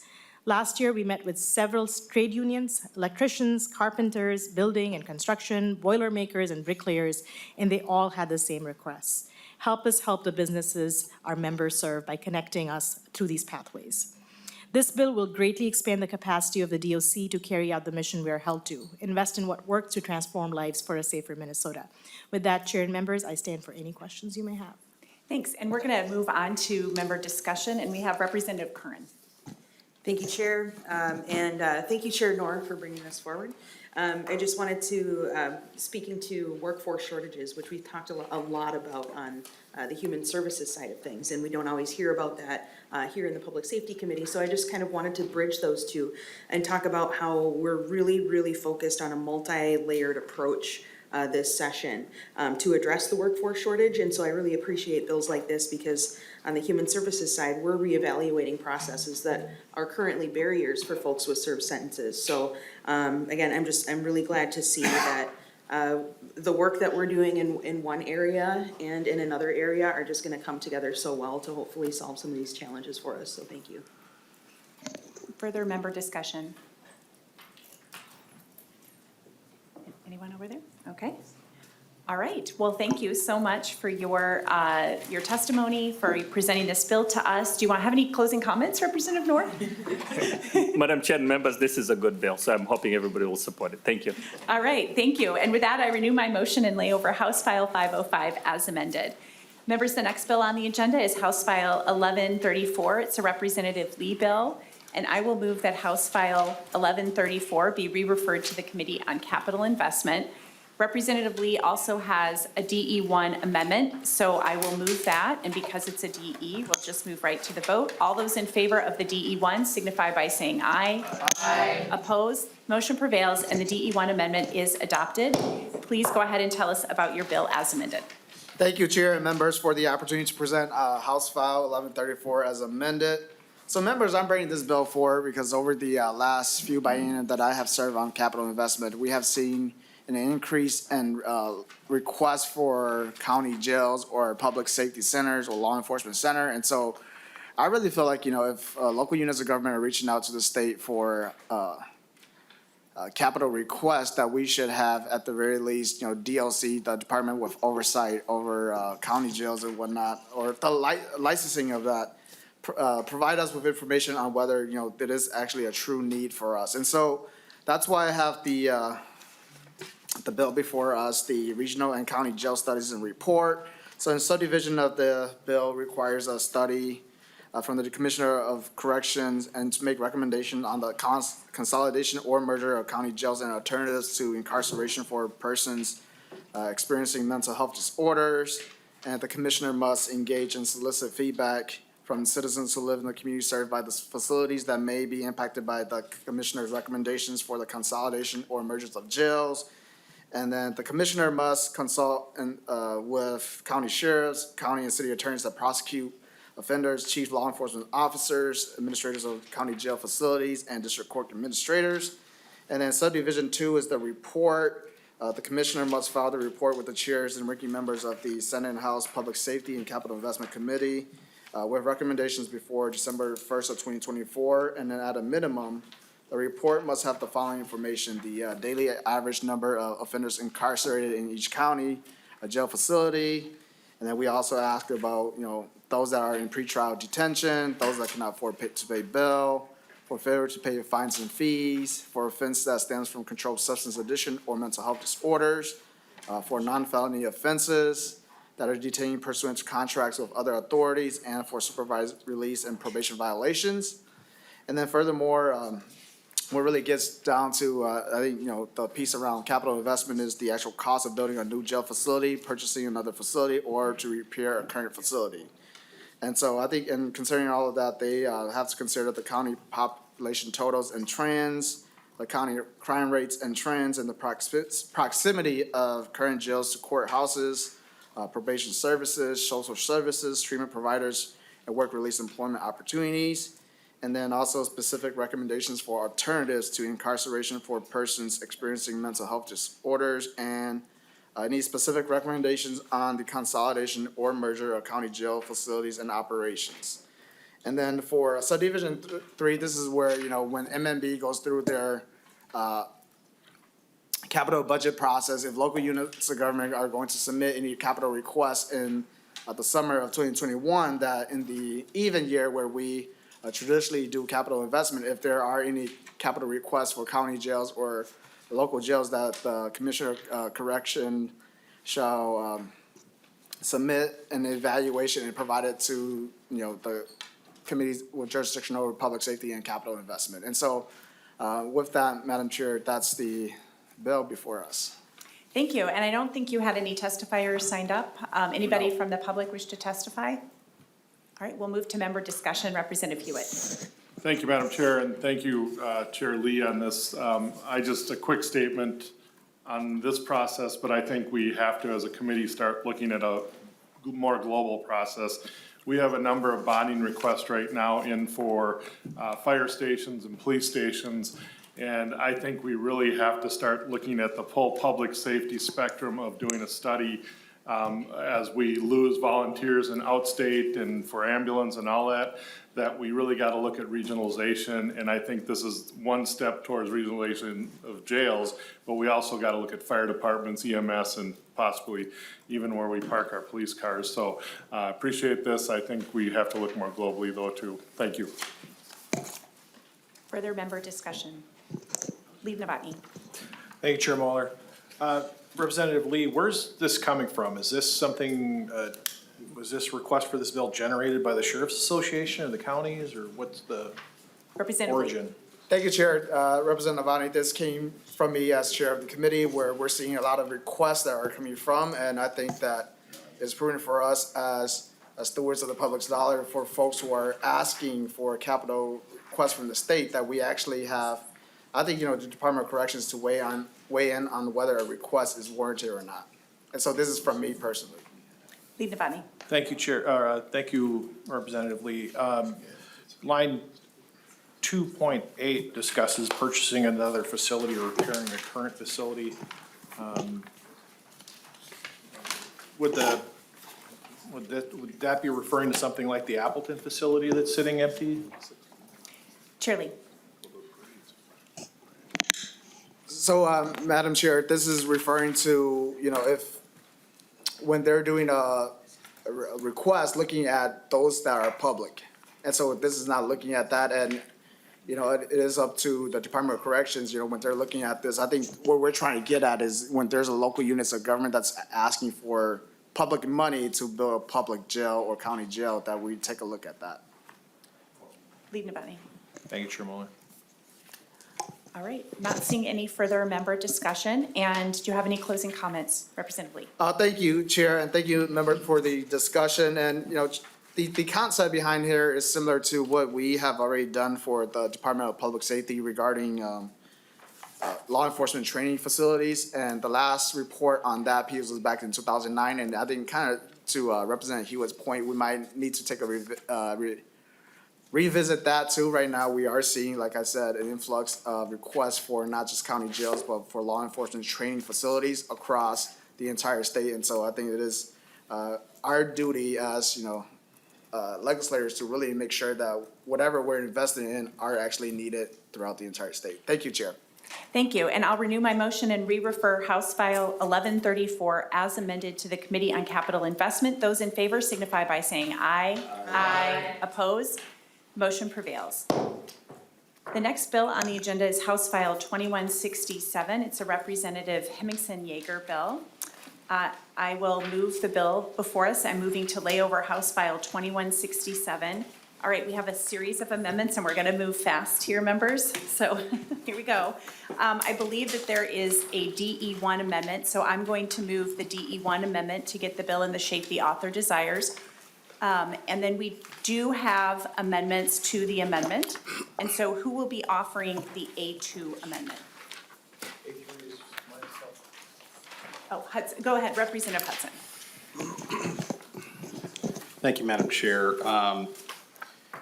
The A2 amendment is meant to provide some more specific reporting requirements. Specifically, the grant recipient must submit a report to the commissioner that at minimum identifies the amount of the grant received, the grant's budget for the program, a detailed list of the expenditures, number of inmates and releasees served by the organization. And then there's also some information requested regarding the impact on recidivism. And the idea here is that, we just want to make sure that this is effective and that we have metrics that can verify that it's accomplishing what we intend it to accomplish. And I'm hoping that it will be received by the author as a friendly amendment. All right, Representative Hemmingsen-Jaeger, to the amendment, please. Thank you, Representative Hudson, for the feedback. I appreciate data and making sure that things are doing what they're supposed to be doing. I will respectfully request a no vote for this amendment, simply because if you look at paragraph D of the DE01, the grant recipient is listed in number 1. The amount of the grant is numbers 4 and 5. The number of inmates is number 2. The services provided is number 6, and the measurable outcomes are number 7. I will state too that in number 7, I do discuss the measures of success, either qualitative or quantitative. As I will describe later, there may not be quantitative measures of success, but there is high value in the qualitative measures. Going down in the A1, the recidivism data is not really applicable in this case because these are for people who are currently incarcerated, and they may be for a very long time. All right, so further discussion to the A2, Representative Frazier. Thank you, Madam Chair. Thank you. Thank you. I appreciate, I read this, so I knew that that stuff was in there, and I appreciate the thoroughness and comprehension of that. I guess one of the things, Madam Chair, and I'll direct this to you, Madam Chair, I'm trying to understand what the threshold is for when we ask for reports from particular organizations that are requesting money. Because we just had the Redemption Project, and we didn't ask for a report for that organization. So I'm just trying to figure out the threshold. And then I'll leave that here on the record, but I'm just trying to figure out what the threshold is. But thank you, Rep, for putting that in your bill. Appreciate it. All right, further discussion to the A2 amendment. We'll call again on the author of the A2 amendment, Representative Hudson. Thank you, Madam Chair, and thank you, Representative Hemmingsen-Jaeger, for clarifying that there are indeed some reporting requirements in the bill, and I appreciate that. And to speak to, in response to Representative Frazier's question regarding the distinction between this organization and the Redemption Project, I think the difference is what the underlying organizations are providing. So there's some fundamental understanding of the obvious success or failure of an organization that is focused on connecting people who are reentering the community with jobs. We can see whether or not that's happening. It's pretty obvious. The impact on teaching incarcerated people dance on recidivism is not immediately obvious. And so it would be nice to have some kind of tracking of whether or not folks who have engaged with that programming are having a measurable outcome that makes the investment worthwhile. But I understand that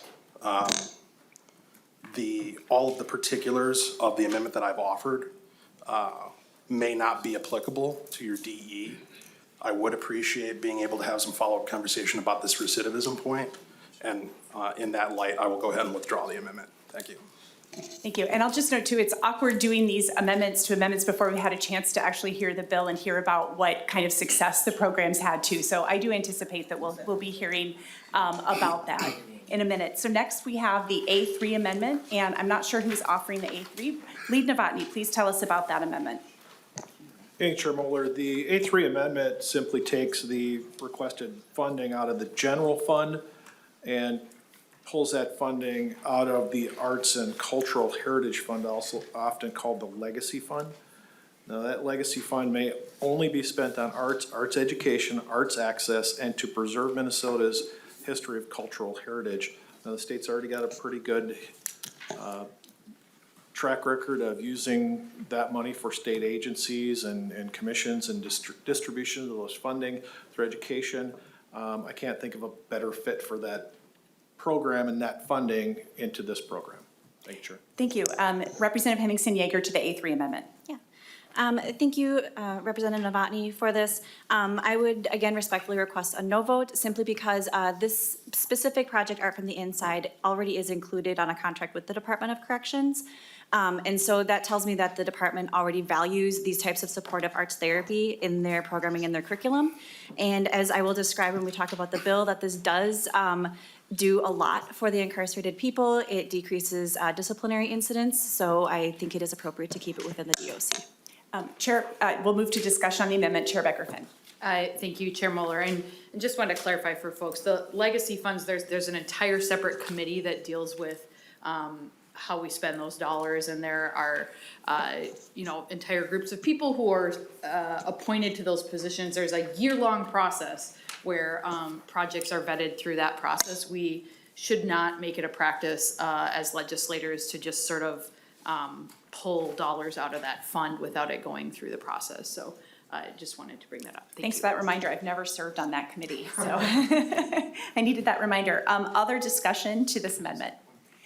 Chair Pinto. Thank you, Madam Chair. And I'll just note too, I mean, I think purposes are really different. So the purpose of the Legacy Fund, as I understand it, is to, expand the arts in Minnesota and all the arts and culture bring us. But this, to my mind, is a public safety expenditure. I mean, this is about helping people to get on a better path, which helps all of us. So that's a core public safety purpose, and it makes a lot of sense to have it come out of the general fund. Thanks, Madam Chair. All right, we'll end with the author of the amendment, Lee Novotny. Thank you, Chair Mueller. For the presenter, I did not mean to impede what the program does or anything to imply we don't think it's valuable work. Just thought we have an art program through the states, collecting money, collecting tax funds. It would seem like that would be the perfect fit for the program.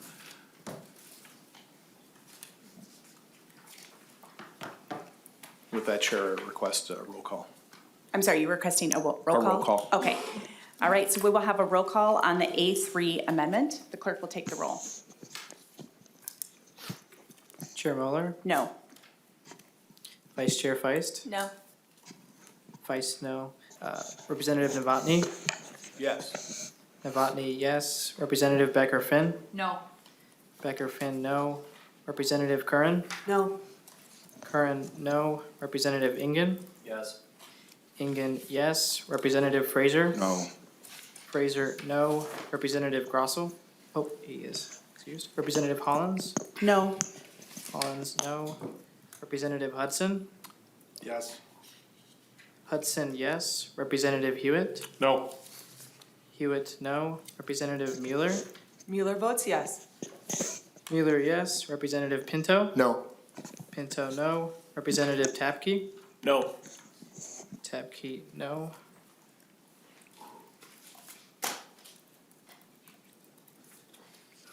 With 4 ayes and 9 nays, that concludes the roll call vote. There being 4 ayes and 9 nays, the motion does not prevail and the A3 amendment is not adopted. So now we will take a vote on the DE1 amendment. All those in favor of the DE1 amendment signify by saying aye. Aye. Opposed? Motion prevails and the DE1 amendment is adopted. And now you can tell us about your bill as amended, please. Go ahead. Thank you, Chair Mueller, and thank you so much, committee, for your attention this afternoon. I am really honored to be carrying this bill. I think some of the best ideas come within our community, and this idea came from my constituent, Mr. Espinoza. And basically, his program inspired the language for this bill. Programs like these, arts therapy bills, have been shown to increase emotional regulation and coping skills and social skills. They also decrease anxiety and anger, which lead to a decrease in disciplinary incidents, and which helps our correction officers and our incarcerated people have better safety inside the prisons. The packets include support from therapists, educators, as well as participants. The participants' letter is actually the same artist who painted this.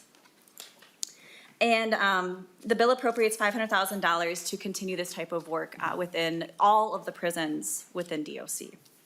My testifier today, his story is powerful, it's compelling, and it's transformational. So thank you again for your attention. All right, thank you. And the testifier is Antonio Espinoza. Please introduce yourself, begin your testimony. Welcome to the committee. Thank you. Good afternoon, Chair Mueller and committee members. Thank you for giving me this opportunity today to come and speak to you. My name is Antonio Espinoza, and I'm a former correctional officer. I worked at Stillwater Prison for 19 and a half years, and I'm still committed to work and help our state in working with incarcerated folks inside and outside of the prison walls. I am formerly the founder of Art from the Inside, a 501c3 nonprofit that works with incarcerated folks in their art. I'm here for your support today for House File number 2167, Support Arts Grants Program. My story begins in 2018, July of 18. my coworker was murdered by the hands of an incarcerated person at my institution where I worked at. I was triggered and committed to do something positive from his death. He didn't deserve that. And so through this tragedy, I started thinking about what I could do to try to help the system, help the incarcerated, help the public. And I was creative enough to incorporate incarcerated art. These individuals are very talented and they have worth. And we need to invest in people who need that help. And not by the dollars, not by how we could do this, but by being human to each other. I'm committed to do this work.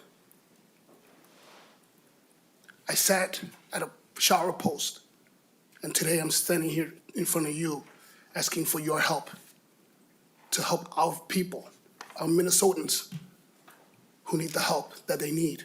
And the DOC needs tools to do this work. I'm retired, but I'm not. I'm very committed to helping the people in Minnesota become better people, be productive people in our society. And we all should be doing that. So today, I asked for a vote yes for this bill. It's gonna help a lot of people. It's gonna help keep our prisons safer. It's gonna help keep our streets safer. Our communities is gonna bring us together and make us feel more as Minnesotans. I'm from New York, and everyone said Minnesota is a nice place.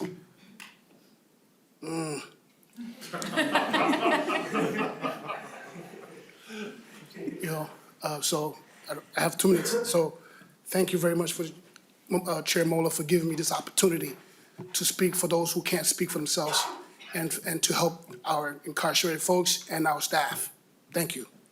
Thank you. We didn't have anybody sign up from the public, and in the sake of time, I'll just say if there's anyone from the public who wanted to testify, they could submit written testimony. We'll share that with the committee. We'll move on to member discussions. Chair Becker-Finn. Thank you, Chair Moeller, and no offense to the folks who testified from the Department of Corrections today, but I was not expecting a testifier to impact me at this level today. And so I thank you for your testimony and thank you for your service to our state and our community. And I was serving in office when Officer Gum was taken from us, and had really the honor of attending some of the services, and I know how hard, I mean, I don't know, but it's hard to even fathom how hard that must have been for those who knew and served with him, and for you to take something like that and do something like this. If you came in here raging angry, none of us would blame you. But for you to turn it into something as beautiful as this is just incredibly impactful, and thank you. It really is incredible, and you only spoke for 2 minutes, and you must be a really incredible person to do this work. So now I know why Representative Hemmingsen-Jaeger got this bill drafted. So thank you so much for being here and for your service and your testimony today. Representative Frazier. Thank you, Madam Chair. Hey, brother, we met probably about a year ago. You introduced me to the program, and I had a chance to walk through the gallery and look at things, and it just touched me seeing those individuals express themselves through their art, and you get to see a piece of them and know a bit about them without seeing them in person. you could have went a total different way after your loss, after that tragedy. And you chose love and compassion. And that is, that is what I hope for and I wish for in all of our systems and all of the individuals that work in our systems. And so I hope you're a light, and I hope you're a beacon that shines through and continues to shine through. And I'm looking forward to, I'm an author on the bill, and I'm looking forward to supporting this and ensuring that you get what you need to keep doing this and expand it, touch more lives, bring more love, more compassion. Appreciate you. Thank you. Vice Chair Feist. Thank you, Madam Chair. I just wanted to thank you as well. I had the opportunity to go through one of your art exhibits and look at the beautiful art and also read about the stories of the artists. And at the Welcome Home event this summer, I got to see one of your artists in action, which was really very, very just moving.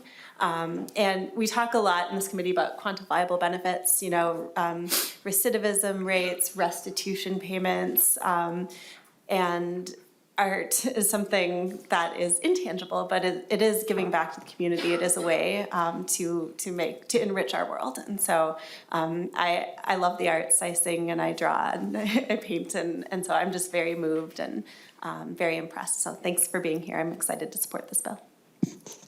And I have a question about this. It's my understanding too that art can be really useful as a therapy for people who have disabilities or maybe, the trauma they've experienced in a way that's different from college classes and other employment opportunities, which are all important. But if you could just speak to how art can be used with folks with trauma, that would be helpful.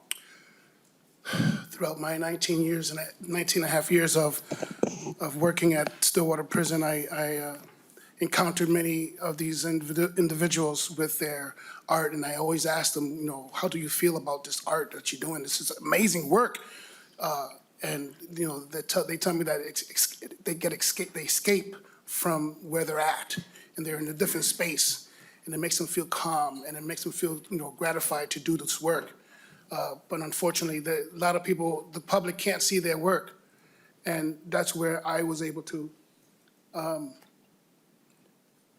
get the courage to stand on the front lines and be ridiculed about what I'm doing, because it brings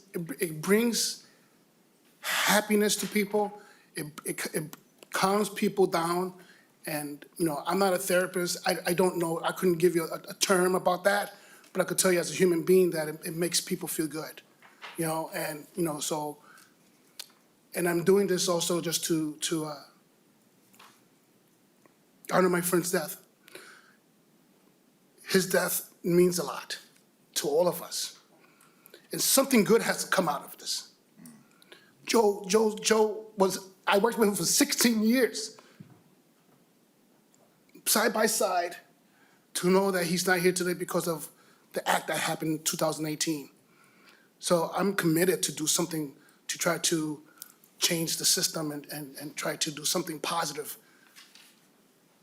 Thank you. And as you talk, I'm reminded of the Cosmic Equine Therapy Bill that we had for first responders, where they were really unable to explain in many ways how the horses and that kind of therapy was helpful. And I feel like this is very similar to the experience that people have when they're creating art and the work you do with them.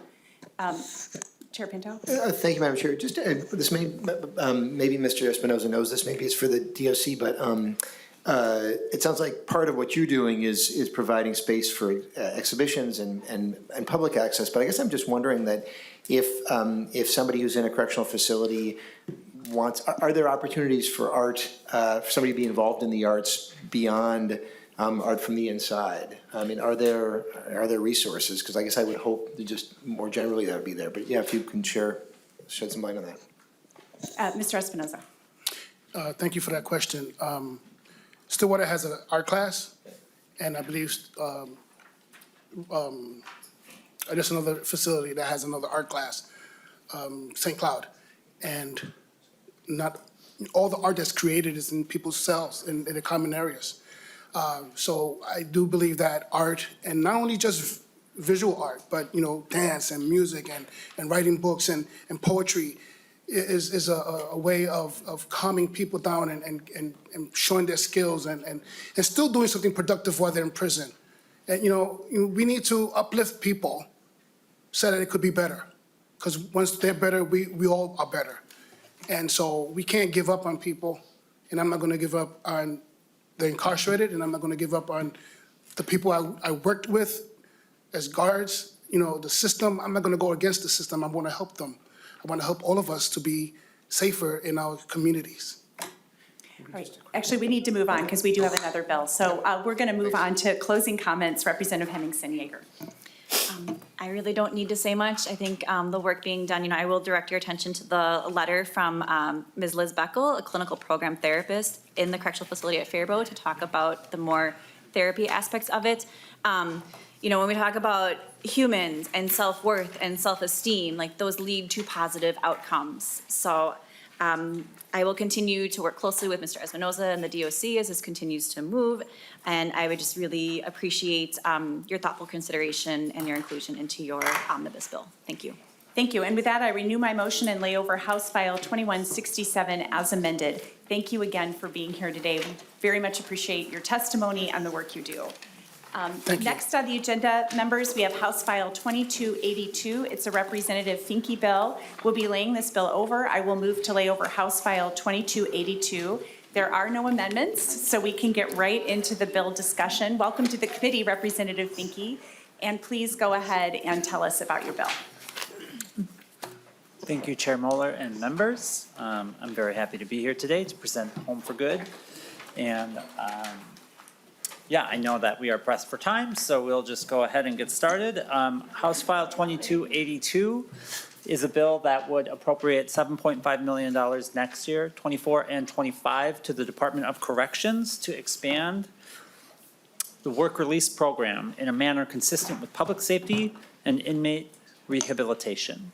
I will reserve the rest of my remarks for closing and pass it over to my testifiers. Thank you, great. And I'm not sure what order you want to go in, so I'm just going to let you introduce yourself and begin your testimony. Welcome to all of you to the committee, and sorry we're running late, so thank you for being here. Thank you for having me. My name is Terrell Shaw. I just served 22 years in prison. Actually, I know Espinoza when he was an officer. I also work at IWOC, and the reason why we're here today is because you guys are all talking about me and my life. How do you fix me? How do you solve me? Well, I'm going to tell you how you do it. You're gonna have to expand work release. Every problem that I've faced since I've been out of prison has not been because, oh, I want to go commit new crimes. It's because I can't have housing. It's been very difficult to get housing. It took me 5 months just to get eligibility for housing. Excuse me, I'm a little nervous. It's hard to get jobs. And then when you get when you do get jobs, it's always low pay. So you're just working just to struggle to pay your bills. And then you look at us and say, oh, you guys are ministers to society. That's not the case. We're just not given the same opportunities as everybody else. Because in prison, those nightmarish events that Paul Schnell described, I lived those. My friends were the ones dying because of drug overdoses and committing suicides because they're locked in their cells 2 to 3 weeks without showers, inadequate food. This is what's going on inside of prison. People are miserable. That's why guards don't stay, because they have to watch this misery and live in this misery right along with us. So we're kind of in the same boat in a sense. So if you guys really want to fix this problem, expand work release. And don't just make it something that the commissioner has something he can do. Make him do it. Because when I was in prison, the only light was college. That's why I'm here today, speaking to you. And then when I got out, there was no help from the DOC. No, it really wasn't. I was kicked out of my home that I paid rent with, because the reentry program that we were in, some contract fell between Hennepin County and the reentry program. I got a call. You have to leave within 24 hours. Do you know what that means usually? That means you're going back to prison because you have no housing. So I'm homeless. Not because of something I did, because of a mistake made by the DOC, Hennepin County, or whoever, and the reentry programs. This is a problem that you guys got to fix.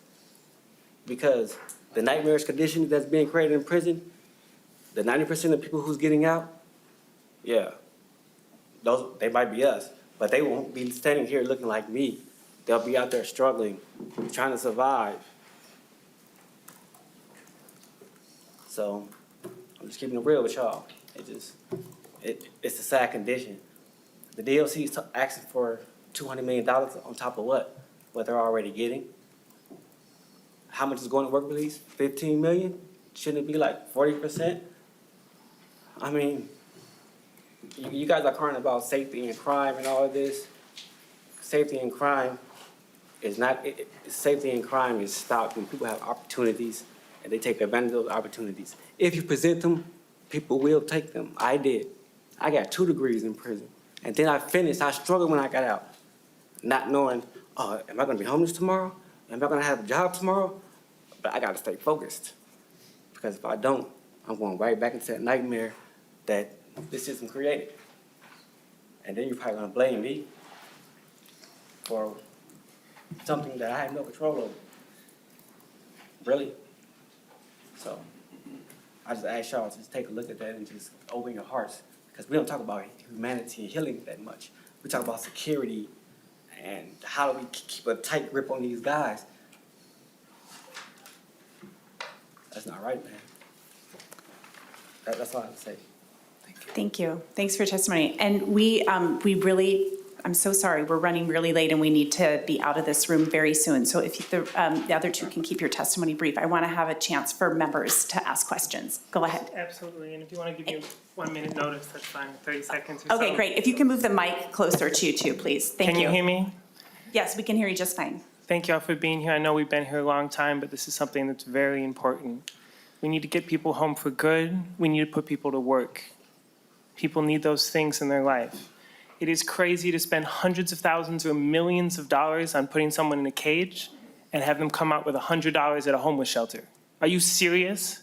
Is this what we're doing here? Is this how we're creating safety in this state? Don't do that, okay? Work release guarantees people housing while they can find a job. It guarantees people housing while they get work experience so they can keep a job. It gives them housing while they get transportation, okay? If you want people to succeed, you have to set them up and you have to scaffold it. This is what work release does. It's also cheaper than prison. So we should be doing something, and if we're going the way we need to be saving money and creating more safety. That's really important, and we can do both of those things together, okay? Another thing, we talked about prison short staffing, we talked about a man being murdered in prison. I'm sorry, I'm gonna have to say a few more things here. If we don't get staffing under control, which means getting prison population under control, we're gonna spend $200 million and be back here in 2 years with more of the same problem. So there's a lot of good investments in that budget, but if we're not gonna address the problem of population in our prisons, we are putting the buck down the road, and this is a once-in-a-generation opportunity to make significant change.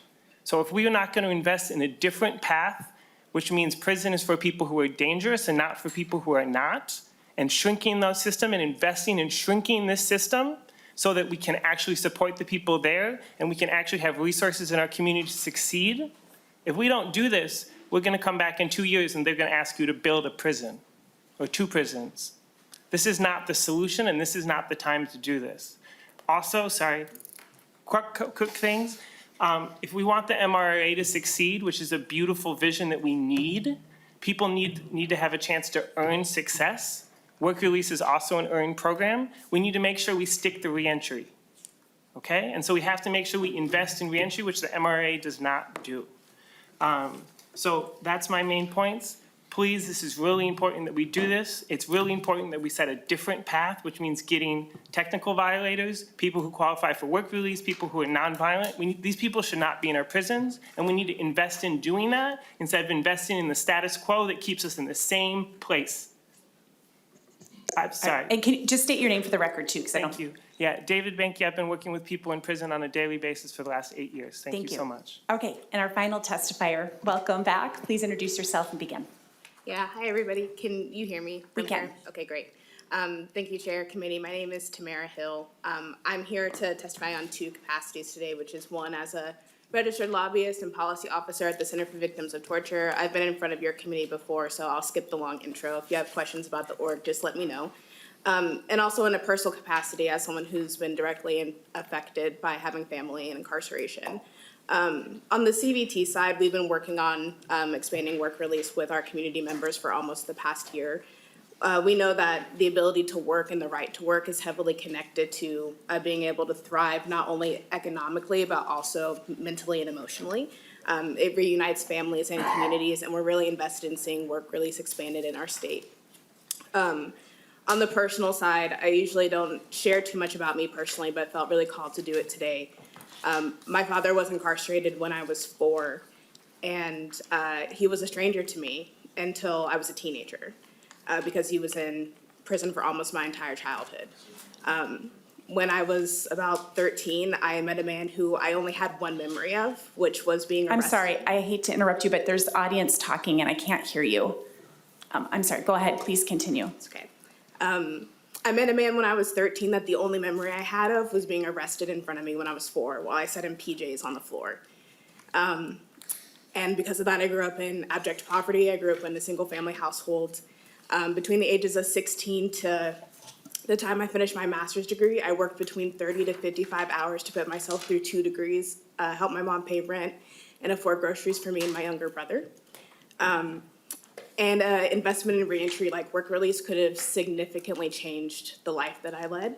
It could have allowed me to know my father sooner and also decrease the economic burden that was put on me as a literal child to help take care of my family. So thank you all so much for the ability to testify today. I hope you strongly consider work release and not just the impact it has on people who are incarcerated, but on the families and the generational poverty that can help alleviate. Thank you. Thank you so much to all of you for your testimony. We're going to move on to member questions.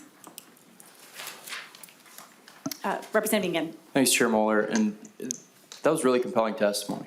I'm going to be 100% honest. That was really, really compelling, and I want to know how many folks aren't able to pursue these opportunities because they don't know that it exists for them.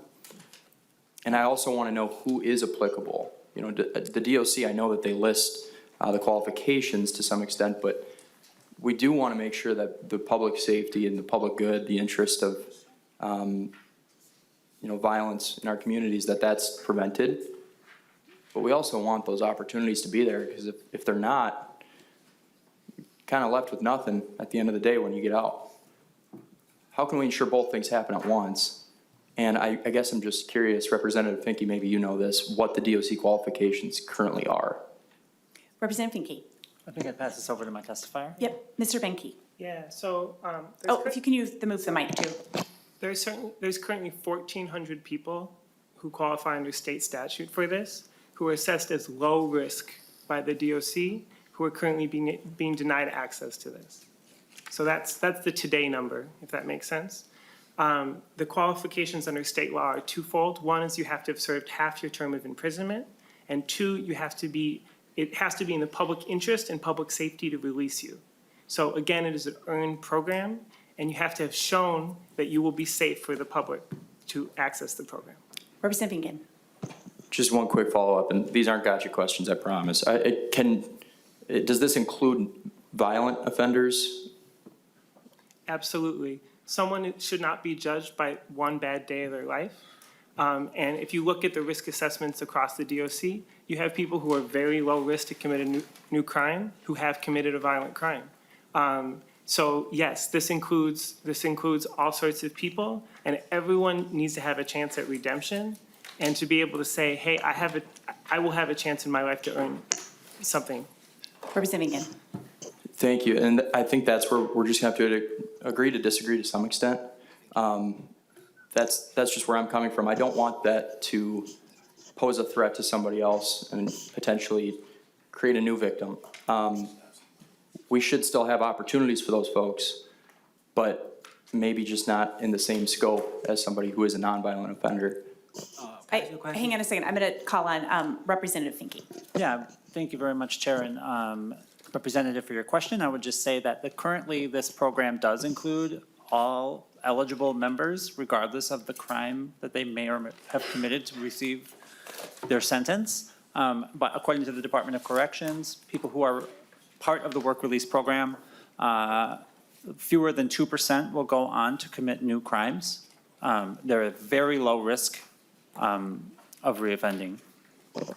Sorry, it's 0.2 when on work release. Oh, go ahead, Mr. Banky. 0.2. It's 0.2%. It's less than 0.2%. It's less than 1 in 500 commit a crime, new felony crime on work release, so you know. Yeah, Thank you for that correction. yeah, thanks for that correction. Okay, Representative Hudson? Thank you, Madam Chair. Very quickly, you had mentioned that there's folks who are eligible who are denied, I assume, based on lack of resources. What percentage of those folks will be serviced by this appropriation? Trying to get an idea of where you're at. Mr. Banky? Yeah, sorry, I'm the numbers person, so if you want to say something else, please do. But, the per diem for work release is $90 a day. And so if we're talking about 7.5 million, we're talking about 200 some people, if they're doing it for the whole year. If they're doing it for 6 months, then it's double, so we're talking somewhere between 400 and 1,000 people in this 2-year allocation. And again, work release is cheaper than prison. So if we're investing wisely and we're planning ahead, we should actually be using this to reduce the prison population and save money on the back end. So if you want to also save money and shift money on the front end, we're open to that concept, but that's not the current bill language. Representative Nabhani? No? All right, thank you so much for all of you for being here. Representative, I see Chair Becker-Finn. Sorry, I couldn't see you behind our researcher there. Go ahead. Thank you, Chair Mueller. And two things I just wanted to touch on. I think whether it's popular culture, things we read on the internet, sort of our idea of what somebody who's incarcerated for a violent crime, what that means. It could be a domestic violence incident. It could be things that are often relational and situational. And I think, thinking about people as people first is really helpful. And I know that the Department of Corrections, they use evidence-based tools to assess risk as they're deciding who's eligible for this program. So I think that that's really important to note as we talk about who's eligible and who's not. I also encourage members of this committee, if you have not, to really have some deeper conversations with people who have been incarcerated and what it does to the culture of the entire population when these opportunities exist versus when they don't. If there's a reason to spend your time incarcerated working towards these things versus spending your time ticking the calendar till you go back to whatever because that's all you know.